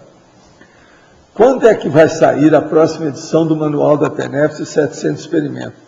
Comecei a praticar a TENEPS e quero me aprofundar esse conhecimento, pois hoje já me considero intermissivista e sinto que tenho uma percepção das energias. Isso aí lá embaixo, acho que tem ainda um volume desses aí, a gente pode dar um jeito, TENEPS. Acho que tem manual da TENEPS, não é possível ver. Hein? Ainda tem? Então ainda tem. O negócio é você escrever para epígrafe aqui. Você quer dar as dicas aí? Seria bom, né? Dá uma olhada aí na tela, você vai do lado direito, tem nossos livros, você vai entrar no site da Shopcons. Então você tenta entrar em contato, você pode comprar o livro pela internet, ou então dar um telefonema para cá, para o CAEC, e pedir para falar com o epígrafe. A mediunidade, o parapsiquismo é inata, a pessoa já traz ao nascer ou ressomar, ou pode ser desenvolvida pela pessoa. O problema é o seguinte, todo mundo é médium, é parapsiquista, é sensitivo. O que varia é o nível de desenvolvimento. Se a pessoa não desenvolveu muito em vidas passadas, ela pode desenvolver agora. De modo que o desenvolvimento é a pessoa que procura, depende dela. Porque o negócio, antes de tudo, é anímico, depois é que é parapsíquico. Anímico quer dizer só da pessoa humana, é da alma, ânima, só dela, é intrafísico. Agora, o parapsíquico é quando entra uma outra consciência no fenômeno. Isso é que é o parapsíquico. De modo que tudo isso depende do discernimento, da determinação, da vontade, da intenção da pessoa em desenvolver. De modo que o processo é mãos à obra, regaçar a manga. Eu chamo isso de suar sangue. Esse é o caminho para desenvolver para a psiquismo. Valdo. Professor Valdo. Opa. Pode ser eu? Então, uma pergunta no caso da Maria Cândida, no caso da dessoma dela, né, que foi violenta. Quais seriam as hipóteses? É macro-PK, acidente de percurso, ou seja, dor do passado, ou alguma outra hipótese? Sei. Isso aí eu nunca vi, né? O negócio, eu não vi nada, isso aí não é da minha época. O caso dela parece que foi antes de eu nascer que aconteceu. Eu não vi. Agora, extrafisicamente, eu não lembro de ter visto nada dela. Como Zéfiro, não vi nada. Eu não sei nada. Agora, eu recebi mensagens coreografadas dela também, igual o Paulo. Ela era bem consciente. Agora, alguma coisa essa moça tinha muito séria. Pelo seguinte, como é que é aquele fenômeno de efeito físico do meu avô? A psicografia dela, as mensagens eram belíssimas, o povo tudo gostava das mensagens dela. Entende? Ela tinha efeito físico sério. Como é que ela fazia aquilo? Meu avô estava acostumado com aquelas coisas. Ele tinha como se tivesse uma criada em casa.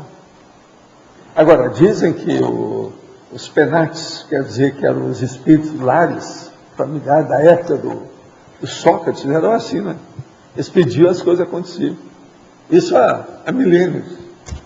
São só 2 milênios e meio, mais ou menos por aí, né? Já era desse jeito. Agora, tudo o quê? Guia cego. Né?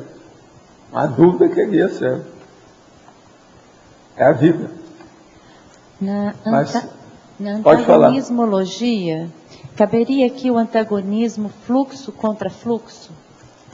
Fluxo contra fluxo, aí eu acho que ela não vai admitir isso não, mas você anota isso tudo, tá certo? A sua intenção é boa, pode me falar sempre que você tiver alguma ideia, é sempre bom para ampliar. É a paradoxologia, na página 80. O paradoxo do mini contratempo de alerta capaz de evitar o maxi contratempo. Nesse caso seria uma mini patologia profilática. Agora, tem cara que às vezes é tão teimoso e cabeça dura, que tem granito debaixo do crânio, ou dentro do crânio, que às vezes acontece uma série de fatos em seguida. E mesmo assim a pessoa não acorda. Pode dar algum exemplo? Abra o olho com todo acidente de percurso. Principalmente se for assim, intermitente. Numa semana, você teve 5. Abra o olho. Chamando atenção. Se alerta sério. Por causa do ambiente. Aí, ô Flávio, tem que levar muito em consideração o holocensene da pessoa, que é um problema de energia, entende? Porque todos esses fenômenos precisam de muita energia para ocorrer. Se acontece é porque tem energia dando sopa. Precisa examinar por quê. Observa como é que é. Entendi. Agora, hoje, né, na vida moderna, muita coisa que ocorre diz respeito aos carros da pessoa, o automóvel pessoal. Tem muito acidente baseado em automóvel pessoal. Observa. E outra coisa, os acidentes começam na garagem do edifício, onde está tudo parado, ele não está funcionando, ninguém tem culpa daquilo, e acontece alguma coisa lá dentro. Agora, a hora que isso acontece, 2, 3, 4 vezes, tem alguma coisa, tem boi na linha, precisa ver o que quer. Entrou goteira. Você está entendendo? Precisa ver o que se faz. Isso seria meio que aquela luz vermelha piscando, Não, a pessoa é aquela priorizar na hora. É da polícia quando o negócio está bravo. Você entendeu? A sirene. É a saída. Entendi. Professor, eu lembrei aqui um aspecto importante, só para chamar a atenção da questão do mini contratempo, que ocorre às vezes, são as alças, aquelas alças metálicas que ficam para cima, normalmente das tampas de boca de lobo ou tampas de caixa de gordura. As pessoas caminham, engatam o pé na alça e tropeçam. Isso é bem comum até nos condomínios, tá? É um aspecto interessante a gente prestar atenção, porque às vezes o pessoal coloca a alça, ela deveria ficar baixa, né? Rente ao piso. E ela, por algum motivo, fica alta. Aquilo é um prato cheio para acidente. Tem muito disso. Agora, o acidente pior é o cara que vai andando, fica lendo, ouvindo qualquer coisa e cai no buraco. Né? Esse aí que é o pior. Estamos offline. Agora, aqui. O macro PK, normalmente, ele é precedido de mini acidentes, assim, não? Depende. Às vezes é difícil você saber, porque a pessoa foi embora, não falou o que aconteceu antes. Muito difícil. Mas depende. Quase sempre não acontece assim um bloco de uma vez só, não. Tem uma porção de pequenos avisos antecedentes. Entende? Quase sempre é assim. Há pequenos acidentes de percurso antes. Outra coisa, a macro PK sempre, ou quase sempre, você pode ter isso quase como generalizado, sempre ocorre com pessoas que têm algum processo de efeito físico. Mas que não foi tratado, que a pessoa não ligou, que às vezes ela nem sabe que tem. Entendeu como é que é? Isso é uma lástima, uma coisa terrível. Mas essas coisas ocorrem, elas existem.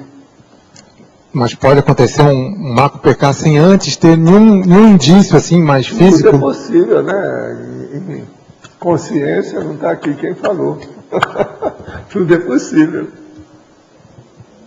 Professor Valdo, aqui.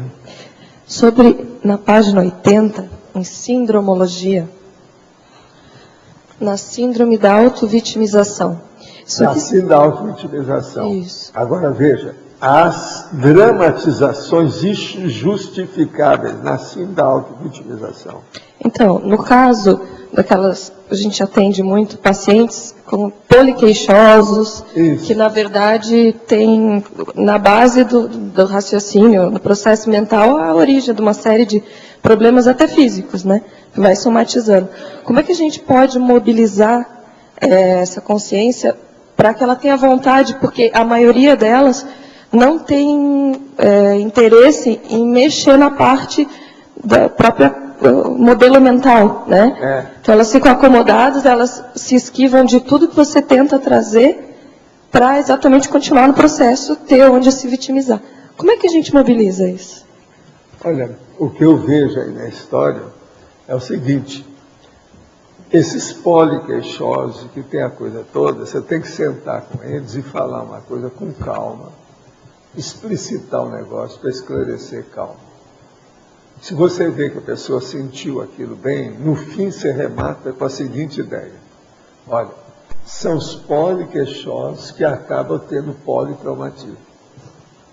Com isso a pessoa nunca mais vai te esquecer. E ela vai levar o negócio a sério. Eu fazia isso no meu consultório.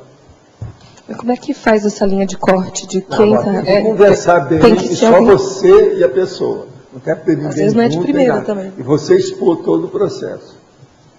Agora, é bom sondar qual a causa disso. Às vezes tem uma repressão muito forte lá atrás, alguma coisa nesse sentido. Então tinha que ver dentro da semiologia e a vida pregressa da pessoa, se pode ver algum nogógio, algum busilis, algum trauma, para extirpar esse tumor. Entende como é que é? Abrir, lancetar o tumor. É uma saída. Às vezes é isso. Agora, essa conversa que eu estou falando, você não pode falar este cara. Tem que preparar. A pessoa nunca mais vai esquecer. É o poliqueixoso que leva ao politraumatismo, ao politraumatizado. Isso tem que explicar para a pessoa o que é isso, porque às vezes ela não sabe nem uma coisa nem outra. Tem que explicar as duas palavras, o que significa. Mas veja, isso é de uma lógica terrível. E é uma martelada na consciência da pessoa. Tem que pensar bem, vale a pena. Professor, na fatologia, logo após de contratempos no trabalho, daria para acrescentar os atos inseguros ou as condições inseguras também? Porque em termos de acidente no trabalho tem ato inseguro da própria pessoa e a condição insegura, a condição de trabalho insegura. A pessoa, quando tem, dentro do processo, por exemplo, que é a CIPA, Comissão Interna de Prevenção de Acidente, se a pessoa não segue aquilo, já mostra que ela está preparada para o que deve é. É um ato inseguro. Então, isso aí é pior, isso aí é um crime. Agora, é um crime contra a pessoa e contra a empresa, a indústria, por exemplo. No caso Eu fui presidente de CIPA, quando tinha 1.840 funcionários. Era um problema, não abrigo da indústria. O negócio não foi fácil. Agora, eu entrei lá no processo da gerência. Nós éramos vários gerentes. Então, a hora que começou a acontecer uma opção de caso desse, eu falei assim, eu vou entrar nisso aí, eu vou ser o presidente disso. Você está entendendo? Para regularizar. Aí nós reduzimos os acidentes praticamente a zero. Porque estava demais. O assédio vai bater no locus de menores resistência, né? Se você reforçar essa resistência... Agora, o problema é esse, é que os acidentes de percurso, no caso, acidente de trabalho, numa empresa, pode afundar a empresa. Pouco a pouco vai minando tudo. O óleo pensênio vai piorando. Agora você tem que segurar aquilo, não tem jeito. Levar o negócio ali firme. Agora veja, 1.840 funcionários. Eu entrei, não, eu vou ser o presidente da CIPA, eu mesmo vou dirigir isso aí. Não era fácil para ver tudo. Aí fui olhar quem é que cuidava disso antes, como é que eram os diversos setores, a situação, uma fábrica enorme, andares diferentes, máquinas imensas, aquele troço todo. Não foi fácil. Mas a gente consertou o negócio assim, de uma maneira razoável. Abaixou muito o nível. Uma empresa, quando está começando, o ideal é que ela já comece avaliando todas as possibilidades. Não, e outra coisa, os caras da CIPA, eles são logo mal vistos. Você está entendendo? Se há um negócio, eles não olham para o acidentado, nem para a turma que estava lá com o acidentado. É o cara que está dirigindo todo mundo. Esse é o culpado. O cara estava sem prevenção. Como é que fica isso? Agora, eu fazia a inspeção, tipo fiscalização, sem ninguém perceber. Detetive, Sherlock Holmes, vendo como é que está, quem não está. A hora que eu descobria um, eu falava na frente do monte, para servir de exemplo. Isso tudo me ajudou muito a me conscientizar do negócio. Isso é no Rio de Janeiro, em pleno centro do Rio de Janeiro. A indústria era lá. Então a gente vai minimizando as brechas para o assédio, né, nesse caso aí. Agora, melhor da história. Quando houve o negócio da CIPA, e nós éramos alguns gerentes que cuidavam das coisas, eles olharam para mim e falaram assim, mas por que ele quer ser o presidente da CIPA? Nem os gerentes não entenderam. Depois é que eles viram que ele está certo, está pegando aonde dói, o essencial é por aí. E a gente tinha que regularizar aquilo, a situação estava precária. Nesse caso da prevenção, o senhor coloca na efeitologia que os efeitos do bom humor, né? O bom humor ele é tanto profilático quanto resolutivo também. Você pode não entrar no contratempo ou se entrar, sair rápido também dele com bom humor. Não, o problema de bom humor, ele minimiza todo o processo de drama. Então, é o que hoje eles gostam de falar, o verbo desdramatizar. O bom humor é que sustenta a desdramatização. E desdramatizar é algo sério, muito relevante, muito importante. Desdramatizar a vida. Porque dramatizar, se você deixar, tudo que existe em matéria de arte está dramatizando. Hoje em dia eles estão deslavadamente descarados. Eles não têm pejo, são despudorados para fazer propaganda. Ou a Telecine fala assim, e você fecha primeiro a porta do seu quarto. Devido ao processo do terror. Você, olha bem para você dormir direito à noite. Quer dizer, uma vergonha, eles são assediadores. O próprio povo que está fazendo propaganda dos filmes. Você já viu isso? Telecine está cheio disso. Pega os canais, todo dia tem. Vamos ver se você aguenta ficar na cadeira. Na poltrona. Você já viu isso? Não tem umas coisas assim? Gente, isso devia de ser proibido. O governo deve estar gastando muito dinheiro com isso, porque dá uma opção de doença desse povo, eles vão socorrer através do SUS, de outras coisas mais. Eles deviam de proibir uma coisa dessa. Mas é eletrizante. Vamos ver se os seus dedos estão no lugar. É assim. E uma hora, eu estava falando com um amigo meu, que era o caso de pegar todas essas palavras que eles falam, essas propagandas dos filmes, e a gente escrever um negócio, um cartaz enorme e mostrar. Veja, as últimas. Mostrar o dia que foi, como é que foi. É uma vergonha. E outra coisa, são dezenas de canais que falam isso. Queremos ver se você está preparado para ver esse filme. Feche a porta do seu quarto antes. Entendeu?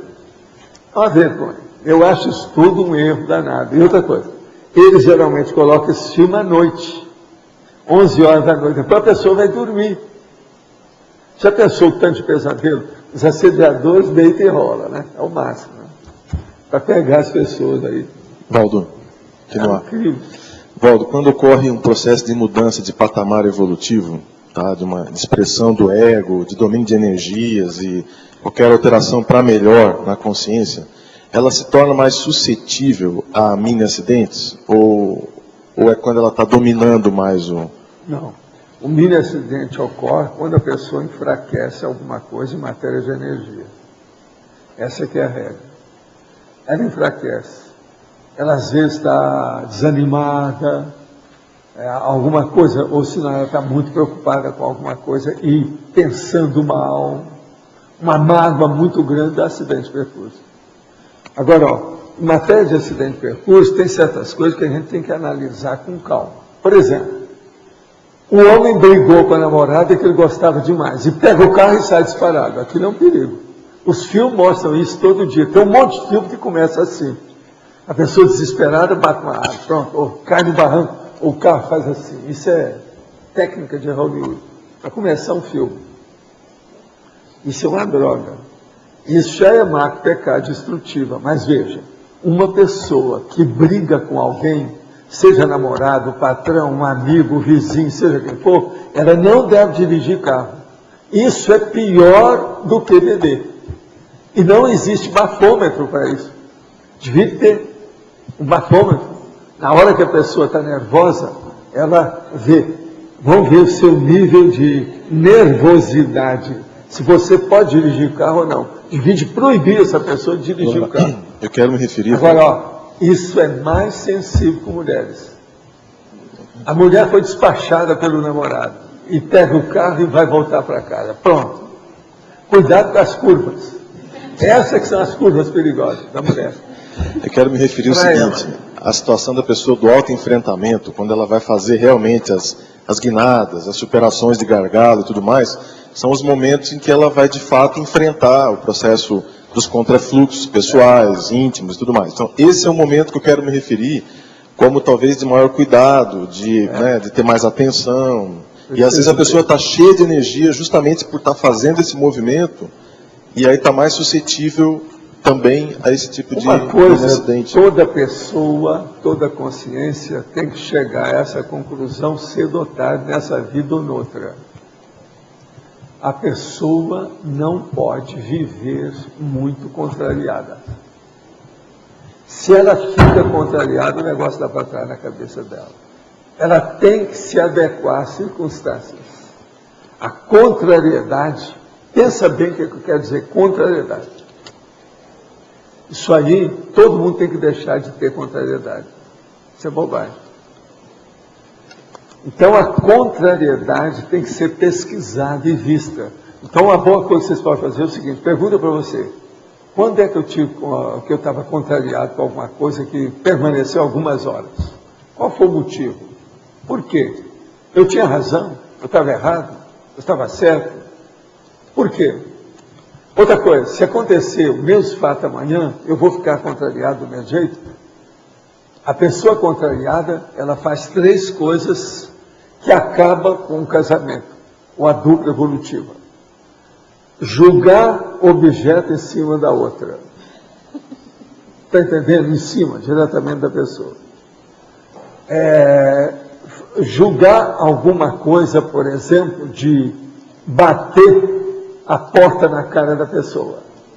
E uma terceira, dar um tapa na cara da pessoa que você gosta. Isso aí é divórcio. Eu acho que quando começa as vias de fato, um negócio desse, melhor é separar antes que a coisa piore. Agora, você sabe que as mulheres são bobinhas, né? Às vezes estão apaixonadas. Então é nessa hora que o cara bateu tanto nela, ela arranja um filho, que ela acha que o filho vai melhorar o cara. Nem sempre melhora, às vezes até que melhora, mas quem é? Isso é um ponto de interrogação. Quem é que afirma? Se assegura que ele vai melhorar? Então isso tudo é um negócio para se pensar muito seriamente. Entendeu? Valdo, do pouco que eu cheguei a estudar, parece que tem 2 maneiras da mulher abordar a TPM. Uma seria se recolher mais, né, evitar muita tribulação. E a outra seria pegar uma coisa que motiva a pessoa, que ela esquece das altas questões. Tem mais maneiras, e tem maneiras piores, drásticas, dramáticas, trágicas, que é o problema de acabar com a menstruação. Hoje as mulheres estão usando muito isso é terrível. Mas isso é antifisiológico. É antifisiológico, e o processo todo é que é uma mutilação, e nunca se sabe para onde vai, por causa do processo hormonal. Agora, um processo terapêutico para melhorar a TPM, dessas 2 estratégias, vale a pena ou tem alguma outra coisa mais séria? Aí é preciso examinar muito. Varia do caso para caso, né? Temperamento da mulher, o que ela faz, qual a idade que ela tem que examinar cada caso e ver como é que é, com calma. TPM é um assunto grave, sério. Tem que pensar muito. Você tem que olhar qual é a sua TPM que você está estudando. A minha não, a gente não tem isso aí. Eu não tenho nada a ver com isso, tá? Sim. Ainda está se defendendo. Não, eu estou falando é o Flávio, é a TPM dele. Minha qual TPM. Que é a dele, que está estudando. O negócio é fácil. Valdo, aí na página 80, crescendologia. O crescendo evolutivo... Evolutivo, suscetibilidade emocional, imperturbabilidade. Isso. Quer dizer, primeiro você tem uma suscetibilidade emocional, que é a mulher que quebrou a unha e começou a gritar. E depois ela vai melhorando aquilo até chegar num nível de imperturbabilidade. Quebrou a unha, ela olha a unha direitinho, vai lá, passa o trim, corta direitinho, acerta, vê como é que ficou tal, sem reclamar para ninguém. Não faz mais escândalo. Seria o ideal, não? Tem a outra pessoa também que se escandaliza. Ela está fazendo alguma coisa, vem um mosquito e pousa nela. Pronto, ela joga tudo, quebra as coisas. Essa também tem que caminhar para a imperturbabilidade. É a vida. Agora veja, isso foi na época que ela era leoa e que entrou um mosquito no ouvido. Você sabe que o leão acaba matando ele mesmo, né? Porque ele começa a bater, né, no ouvido e acaba A pata dele é grandinha, acaba matando. Tem leão que já suicidou sem querer. Se leão é assim, pensa bem a mulher, né? Você já pensou uma mosca no ouvido? Aí na parafatologia, na página 79, para as intervenções dos amparadores de função minimizando os efeitos dos contratempos. As intervenções dos amparadores de função minimizando os efeitos dos contratempos. São eles que intervêm para ajudar o processo antes. Então eles avisam, mostram. Umas pessoas que são muito assistidas desse jeito são os praticantes da TENEPS. Sempre eles recebem alerta, avisos providenciais para ver se melhora a coisa na hora. Isso tudo tem que ser levado em consideração pelo tenepsista ou pela tenepsista mulher.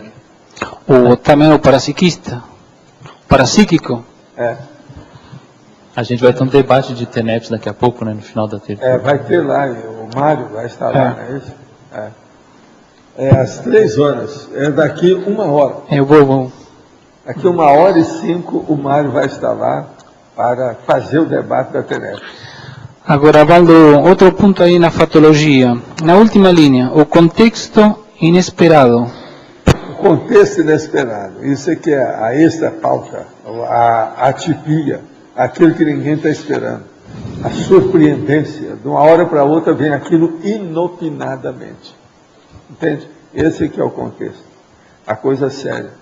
A gente tem que estar preparado para as coisas inesperadas. Isso faz parte do serviço. E outra coisa, quanto maior é o número de pessoas com quem você vive, ou maior é a extensão do contexto da sua vida, maiores são os números de contexto inesperado que acontece, de fatores, injunções, circunstâncias que você não estava esperando. A pessoa tem que estar preparada para isso, que daí vier. Agora, quando a gente tem gente demais, o dia que você não tem alguma coisa que não foi atípico, não teve nada atípico, é uma exceção. Quase sempre vai ter processo atípico. Sempre tem. Se você convive com muita gente. Claro. Obrigado. Valdo. Posso falar, então? É você? Obrigada. Professor Valdo, aqui há um mini contratempo de que fala o verbete, engloba aquela estabanação daqueles indivíduos ansiosos, com hiperatividade, com déficit de atenção? A hiperatividade está tudo nisso. Né? Aí é todo mundo. Agora, o mini contratempo, a gente tem que começar a estudar o pequenininho, para evitar o grandão. Entende como é que é? E esses indivíduos que têm essas patologias é porque já está num nível descontrolado, que é da paragenética já? Uma pessoa que é hiperativa, tipo carroça disparada, tá vendo? Então é um problema. Estamos online, quer dizer então que eu posso responder isso aqui. Você está entendendo? Então o processo todo é esse. Uma pessoa que é, vamos dizer assim, vítima do descontrole total da situação. Entendeu como é que é?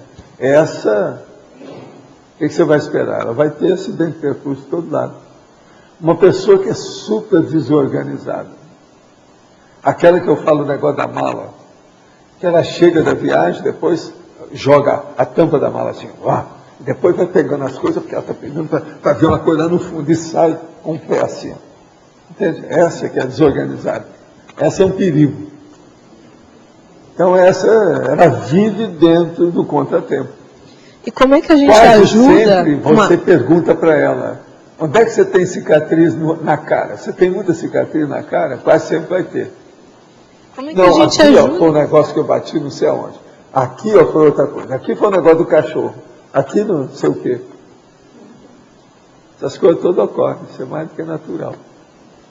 E outra coisa, tem pessoa que acha que ela é assim, que aquilo faz parte da personalidade dela. Como é que você vai mudar? E como é que você ajuda alguém a evitar ter mini contratempos? O problema é falar as coisas todas e dizer, você tem que se organizar melhor. Você é o quê? Como é que é isso? Isso é um desastre, carro sem freio, tem que dar um jeito. Segurar a barra, se equilibrar. Como é que você quer melhorar desse jeito? Uma vida desorganizada não ajuda em nada, nunca, a ninguém. Ontem na tertúlia alguém fez perguntas sobre TENEPS. Logo depois de terminar a minha TENEPS, tive um sonho que pegava uma concierge na minha sala de estar. Tinha o rosto de um homem e o corpo de cobra, alto parecido, pois ele deve ter visto o Avatar. Mas cabia nas minhas mãos e eu não vi braço ou perna. Eu segurava com as outras mãos, sentia a pressão que ele fazia para sair, mas eu segurava fortemente. Levei a tal criatura para mostrar a meu pai, que estava deitado em uma cama de hospital. Meu pai, falecido há quase 3 anos de câncer, não aceitava a doença, estava muito revoltado e deu muito trabalho no hospital. Ele preferia que um dos filhos estivesse doente, e não ele. Disse a meu pai: veja, essa é a face do mal. Julguei a tal criatura para fora da minha casa. Nunca mais vi tal entidade, mas não esqueça aquele rosto. Meu pai sempre dizia ver no hospital um homem de preto que entrava e ficava de frente para ele. Será que tem ligação? É bem possível, né? É bem possível. O mais provável é que tenha sido. Há muitas décadas que o senhor coloca como periodicidade diária a TENEPS, os EVs, a sexualidade, a leitura, a escrita, o exercício físico. Enfim, por aí vai. Sim, por aí vai, porque tem mais coisa. Isso é uma forma didática com cunho pedagógico para motivar as pessoas ou não? Na sua visão, tudo isso tem que ser diário mesmo, sem exceção? Não, o problema todo é o seguinte. A gente fala isso tudo para a pessoa fazer aquilo que ela pode. Se ela não conseguir nessa vida, fica para as próximas. Mas ela vai ter que chegar lá. E outra coisa, se alguém escreveu exceção, é com C cedilha. Abrindo uma exceção e colocar 2 S aqui. Como cobaia, o senhor aplica tudo isso diariamente, sem interrupções? Como ficam a culpa e o perfeccionismo nisso tudo? Olha, aqui está uma palavra também que eu não uso, a palavra interrupção. Exceção com 2 S eu não uso, interrupção eu não uso mesmo. A velha história da Virginia Lane, lá no Rio de Janeiro. Aquilo lá estigmatizou a palavra para o resto da vida. Agora, como fica a culpa e o perfeccionismo nisso tudo? Primeira coisa, eu não sou perfeccionista. Eu sou detalhista. E isso não é meia boca, não. Nem meia força, não. É lógica. Perfeccionismo é doença. Agora, detalhismo é inteligência. Isso é outra coisa. Então, veja bem como é que a gente faz. Eu, por exemplo, aqui, ó. TENEPS. TENEPS eu pratico, não é todo dia, mas é toda hora. E o meu negócio ainda tem uma coisa pior aqui que você esqueceu, que é o FIEX. Então isso é pior. EV, eu pratico qualquer hora, é só começar a mexer, eu estou no EV, eu vivo de EV. Sexualidade, eu pratico quando pode, porque tem o processo da predisposição. Nós todos trabalhamos, eu e ela, somos escritores, ajudamos uma opção de coisa, estamos no problema o tempo todo, depende do oral. Oral para pegar o itinerário, como diz em Goiás. Quer dizer, tem que ter horário para pegar o itinerário, o trajeto da história. Porque senão, sexo, eu já falei, tem que predisponibilidade, principalmente de tempo e espaço. Senão não dá. Agora, outra coisa, leitura. Eu praticamente todo dia leio. No mínimo aqui também eu estou lendo, fora o resto. Mas eu leio, todo dia tem leitura. Escrita. Essa vamos dizer... como é que é? Curial, é normal, é o hábito. Exercício físico, isso eu faço. Quando eu não faço exercício físico lá para baixo, eu estou na esteira aeróbica. A esteira aeróbica, eu às vezes gosto demais. Se deixar, a gente pode ficar viciado por causa do processo da adrenalina e outras inas que tem aí da situação. Eu gosto muito disso. Mas exercício eu estou muito bem disposto. Eu só vim aqui que eu vou mostrar para vocês como é que é a situação.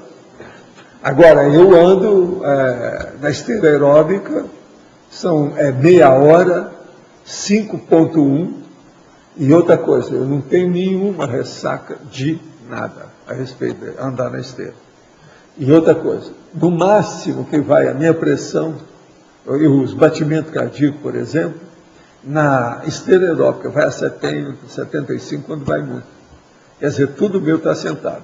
Agora, você tem que lembrar que eu tomo uma porção de remédio e tenho uma drogaria toda específica, bonitinha, certinha. Que eu tenho que ter muito cuidado, porque tem remédio que eu não posso tomar 2, porque senão ele pode me torrar o coração. Tem que ir com calma. Tudo tem que ser medido. Agora, veja, eu gosto da minha vida como eu tenho. Minha vida é boa. Eu sou um cara satisfeito comigo mesmo, com as coisas que eu faço. E é isso que eu desejo para todo mundo. Uma pessoa que tem uma vida que ele não gosta, deve mudar. Deve fazer uma vida que ele goste. Eu dou exemplo disso o tempo todo. Agora, ó, é lógico que uma pessoa chega, você desorganizado, vê o que é que nós estamos falando, você vai achar que eu sou visionário, apenas vamos dizer assim, uma pessoa teórica, entende? Mas quem convive comigo sabe que eu não sou assim. Hoje eu já atingi um monte de gente de manhã. Já terminei um verbete. Tudo, sério. Que é o tal força integral. Já acabei com ele lá. Depois eu vou passar para vocês. E por aí vai. Agora, à tarde, eu tenho um encontro social, sério. Eu vou conversar uma opção de coisa. Entende? Outra coisa, dependendo da hora que eu chego em casa, tem filme que às vezes eu vou ver. Eu tenho um monte de filme para ver lá. Opção de coisa, sério. Outra coisa, na minha cadeira de papai, aquela para ver televisão, eu tenho um monte de livros. A maioria são dessa grossura. Está tudo lá para ver. E tem uma série de filmes. São algumas dezenas de filmes que eu vejo. Tudo está sendo, está na bica, está na boca, está lá para entrar. Por sinal, tem aquele filme que eu fui ver e eu cheguei à conclusão que eu já tinha visto e não gostei do filme. Que é aquele de sair do corpo que eu estava falando aqui um dia desse. Aquilo é feito na base de desenho e o desenho é tremido. Aquilo faz mal para quem vê. Ele é negativo. O filme é negativo, é mal feito. Conforme a hora, ele não deve ver, fica tremendo. A gente não deve ver filme que treme. A gente vai passar hoje, então vou ter que mudar de filme. Vai passar quando? Hoje. Pois é. Eu sou contra esse filme. Então a gente muda. Me deram o filme depois. Agora, o melhor da história, que eu já tinha visto alguma coisa dele, eu vou mudar o filme. Eu vi com a graça. Eu vi com a graça, e a hora que a graça foi colocar o filme, falou assim, meu bem, nós já vimos esse filme. É um tremedor. Nós vamos olhar. Ele é de desenho. Primeiro, desenho para mim é para criança. Não dá. Agora, para as crianças, para os jovens que estão aí, pode ser que elas vão gostar do filme, está falando sair do corpo, aquela coisa toda. Mas eu nem cheguei a ver o filme todo. Porque o que eu coloquei estava tremendo o tempo todo. O desenho é tremido. Desenho tremido, eu não sei se esse aí também é o de vocês. Mas esse segundo que eu estava olhando, que me deram, também estava tremido. Quando ele está tremido, a gente não deve ver. Isso aí perturba o processo ocular. Isso não é bom, cansa a vista. O cara fica sem vista. De modo que eu estou só abrindo os olhos. Não, mas foi... Olha, você não tem outro filme de reserva lá? Tem. Plano B. Plano B. Eu estou falando em plano B aqui Mas o pessoal que escolheu, eu dei 3 opções. Inclusive... Então começa, mas deixa o plano B lá, sobressalente. Tá, deixa o pessoal... Se quiser, a gente troca. Com meia hora Esse filme é de publicidade. Mas eu aposto contigo que o pessoal vai gostar. Uma outra coisa, qualquer coisa leva lá uns negócios para o vômito do povo e tal. Não, vou fazer o seguinte, vou fazer isso, foi até boa a polêmica, porque acaba chamando o pessoal para ver. Com meia hora eu vou fazer votação para ver se muda ou não. Mas como o filme eu não incomodei, não soube, eu nem fixei, eu não retive meu nome dele. Eu só digo assim, vamos ver isso. Então nós colocamos lá, ela falou, não, esse é aquele que eu tenho medo, mas não tira isso, que eu não vou... Mas você viu mais de 1 hora do filme? Hein? Você passou de 1 hora do filme? De 45 minutos? Eu não, o negócio, ele desenho eu vejo o início. Eu vi que eu pago. Não é só desenho. Eu estou com 78 anos, você acha que eu sou obrigado a ver até hoje? Vou fazer o seguinte. Me poupe, como diz a minha amiga lá, como é que você fala? Me poupe. Mas, o pessoal foi a eleição, ganhou do segundo filme e mas eu acho... Sabendo. Agora, eu só quero dizer o seguinte, Eu não recomendei esse filme, tá? Não tem nada a ver com isso. Não foi eu que falei, Eu não puxo para você que tá bom?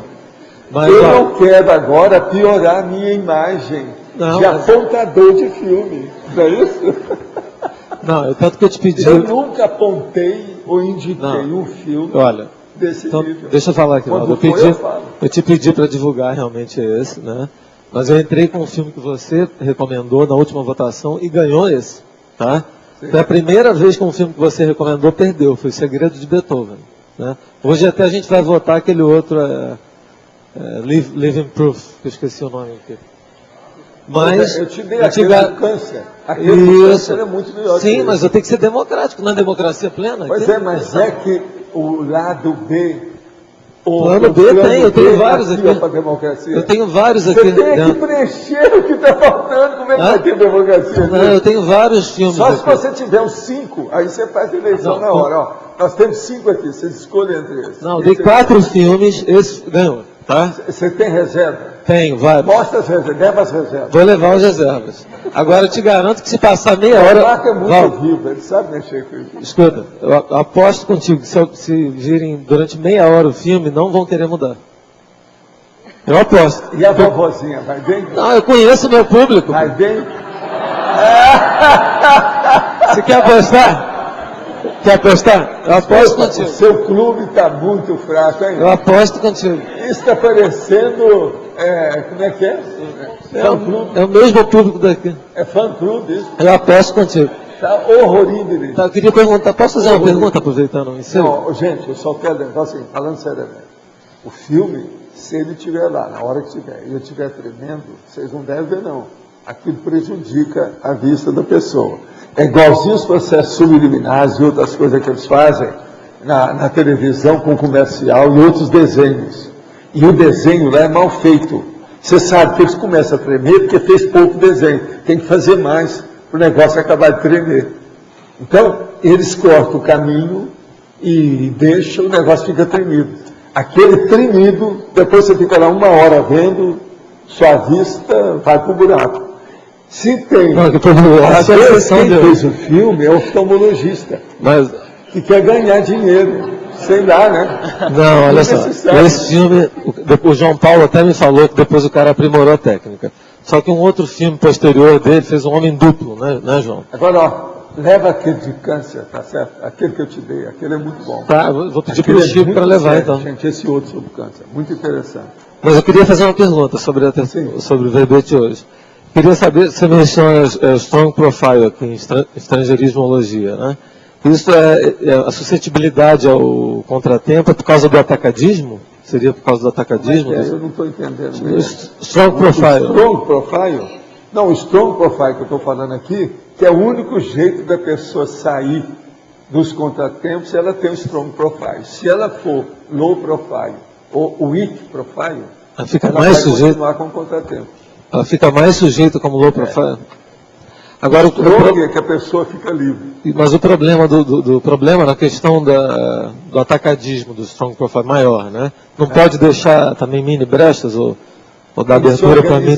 Não pode ser desorganizado. Sim. A pessoa desorganizada é que tem mais contratempo. Sempre é assim. Estou lendo um livro chamado Nosso Amigo Chico Xavier. E o autor relata que o Chico tinha mágoas do senhor. E que em 1990 o senhor foi a Uberaba para conversar com o Chico e o mesmo não recebeu. É verdade essa história? Não. Isso aí é besteirada. Esse nosso amigo está totalmente errado. Eu vou falar agora mais uma coisa sobre o Chico. Eu deixei lá o Movimento Espírita em 1966. Antes de sair de Uberaba, eu combinei com ele. Chico, eu nunca mais vou te procurar, que eu sei que todo mundo que já trabalhou com você, quando vai fazer outra coisa, você não quer saber mais dele. Isso era o temperamento do Chico. Ele seguia aquela coisa, que é um problema terrível. Aquele que não é por mim, é contra mim. Você está entendendo? Isso é um maniqueísmo. O Chico seguia isso, que era o problema dele, para minimizar os problemas que ele já tinha com um monte de gente doida em cima dele. Em parte, era uma saída que ele arranjou, era a filosofia que ele arranjou. Você está entendendo? Para se defender. Então, nós combinamos, eu nunca mais vou te procurar. E outra coisa, ele mesmo foi mini dissidente depois, a hora que eu saí. Eu fui max dissidente do Espiritismo. Ele foi mini dissidente da Comunhão Espírita Cristã.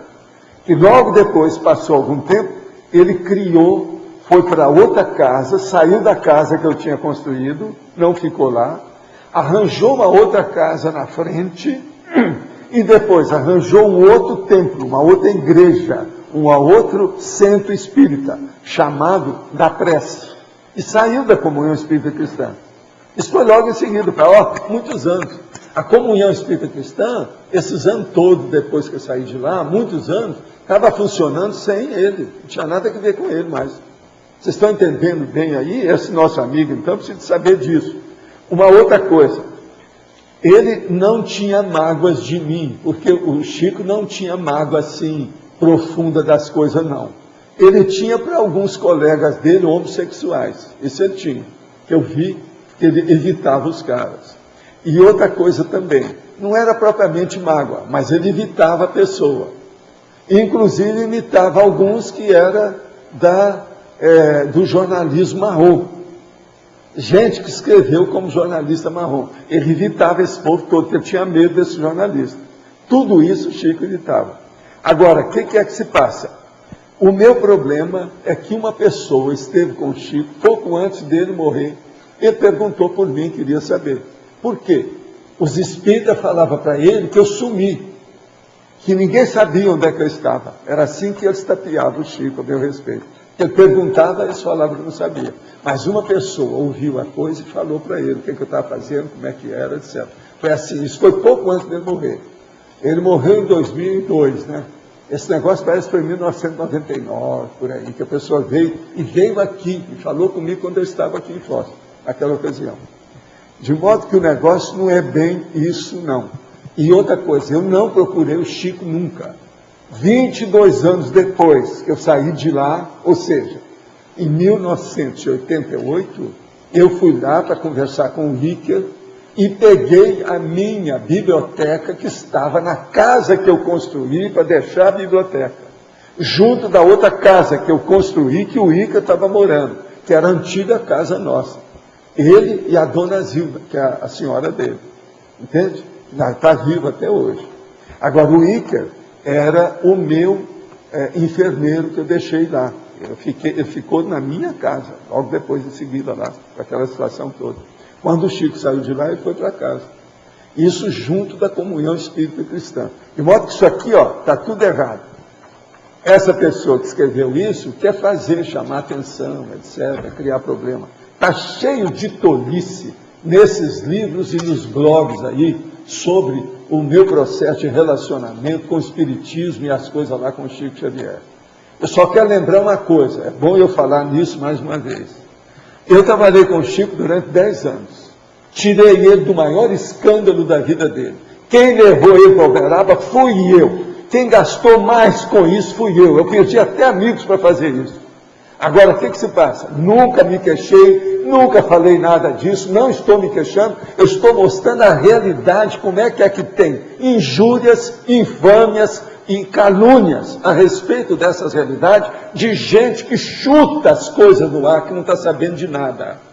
A internet vocês sabem, a praça das lamentações e a praça das infâmias. Tem de tudo lá. Eu não perco tempo com isso. Agora, em favor dessa pessoa que está preocupada com isso, seria bom mandar para esse autor, se você está preocupado, a carta online que eu fiz. Eu quero saber, a carta online já está online?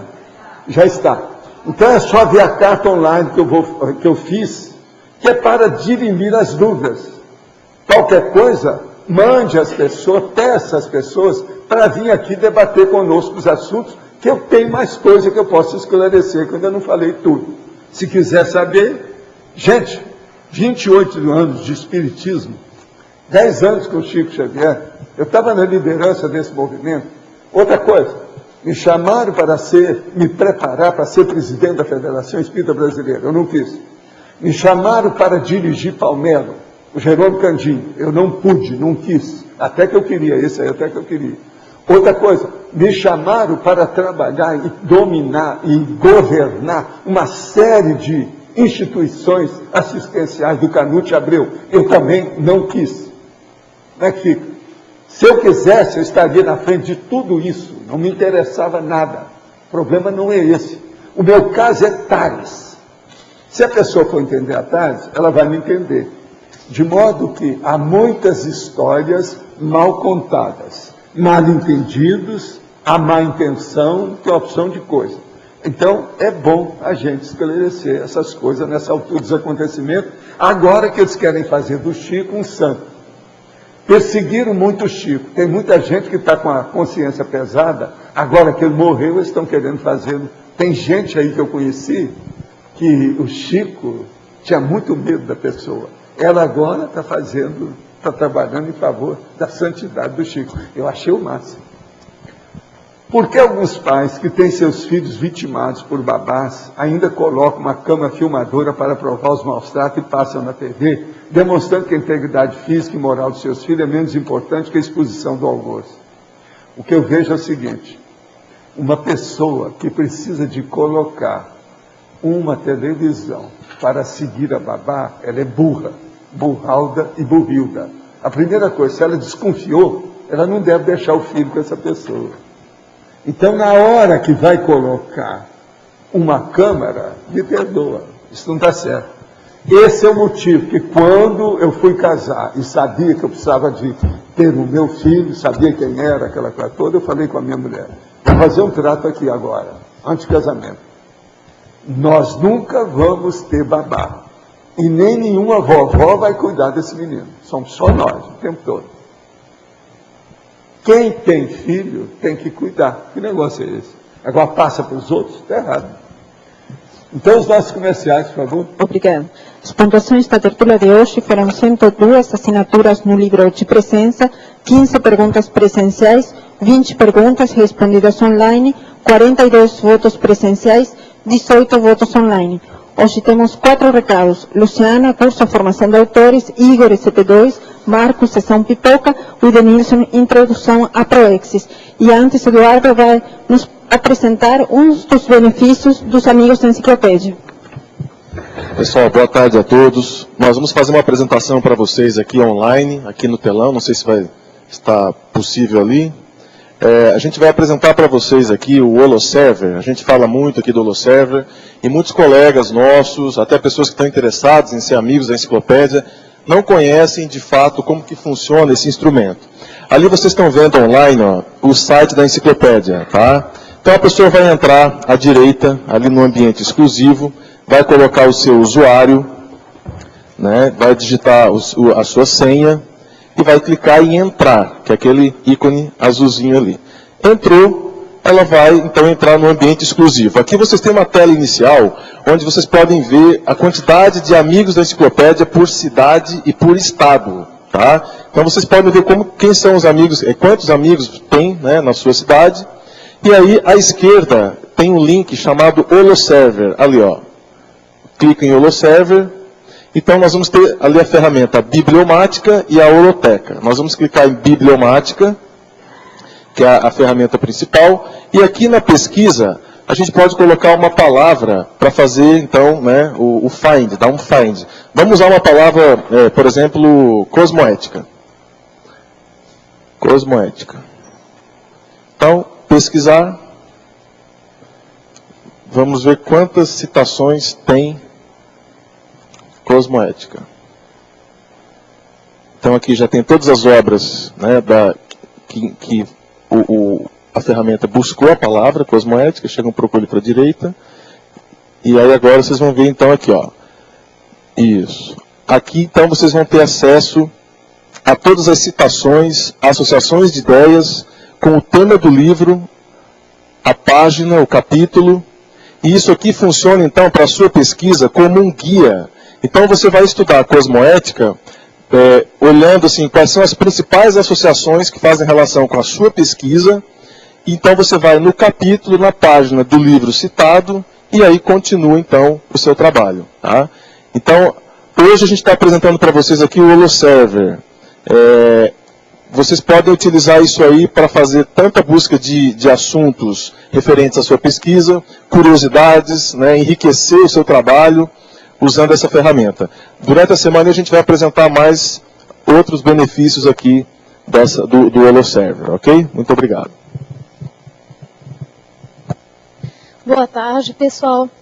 A Unescom e o CAEC têm o prazer de comunicar a vocês que o nosso curso Formação de Autores está começando no próximo final de semana. Portanto, você ainda tem uma chance de se inscrever, vá até a recepção do CAEC, essa é a última semana e é o momento de tomar uma decisão, tá ok? Então são 7 módulos, aqueles que estão escrevendo, desejam começar ou já estão encaminhados no trabalho, terão oportunidade durante o curso, ao longo desses 7 módulos, de estarem experimentando técnicas novas, troca de experiências com os autores, campos de escrita, técnicas dos verbetes, enfim, esteja você onde estiver no ponto da sua obra, sempre tem possibilidade de acrescentar um pouco mais. Então, nós esperamos vocês sábado que vem, lá no salão. Obrigada. Boa tarde a todos. Estamos aqui para divulgar nas próximas turmas do curso de extensão em Conscienciologia e Projeciologia 2, o SCP-2, que é um curso que visa aí você parar 3 dias para mergulhar aí na intraconsciencialidade, identificar aí as novos pensamentos, as novas ideias, as neossinapses, para fazer uma reciclagem intraconsciencial aí mais profunda. Nós vamos ter esse CP2, a próxima turma, em 14 de maio, 14 desse mês, daqui a 2 semanas, em Porto Alegre. Em seguida, no mês de junho, no dia 4, a gente vai ter esse CP2 em Curitiba e no Rio de Janeiro. Em 30 de julho, nós teremos esse CP2 em São Paulo e Brasília. Em 3 de setembro, nós vamos ter uma turma de ECP2 em Uberaba. E em 24 de setembro nós vamos ter o ECP2 aqui da Cognópolis de Foz do Iguaçu. E desde já convidamos todos a pensarem e se programarem para estar presente no ECP2 aqui de Foz do Iguaçu. Obrigado. Tá, gente, ficou meio difícil para divulgar a sessão pipoca de hoje, mas vamos lá. Como foi, a respeito do que o Valdo achou do filme, eu particularmente gostei. Então é polêmico sim, né? Um outro debate, já tem debate daqui a pouco, né? Tem outro debate mais tarde. Eu vou ter que rodar o filme pelo menos uma meia hora, porque ganhou, tá? Na eleição passada. Mas a gente vai levar também um filme que o Valdo indicou, Uma Chance para a Vida, né? Living Proof. Aí na hora a gente vê se alguém se sentir mal, a gente faz o acompanhamento e troca, não tem problema. Mas eu queria só dizer, não deixem de ir, tá? Tem aniversário da Dona Dalva hoje, vou ver se eu levo um bolinho, pipoca doce, salgada, tá? E é isso aí, o mais importante é comparecer. Tá? Obrigado. Gostaria, em nome da Apex, estar convidando para o curso Introdução à Programação Existencial. O objetivo desse curso é favorecer a compreensão do propósito de vida segundo a Conscienciologia. Nós vamos estar realizando esse curso aqui em Foz do Iguaçu, no dia 8 e 9 de maio, e também vamos estar realizando em São Paulo, dia 22 de maio, Porto Alegre, 22 e 23 de maio, e Curitiba, 30 de maio. É um curso sem pré-requisitos, é um curso introdutório. Quem tiver algum colega, puder convidar, indicar para estar realizando esse curso, pode estar buscando maiores informações no site da Apex, que é www.apexinternacional.org, ou telefonar aqui para o CAEC, 3525-2652. Obrigado.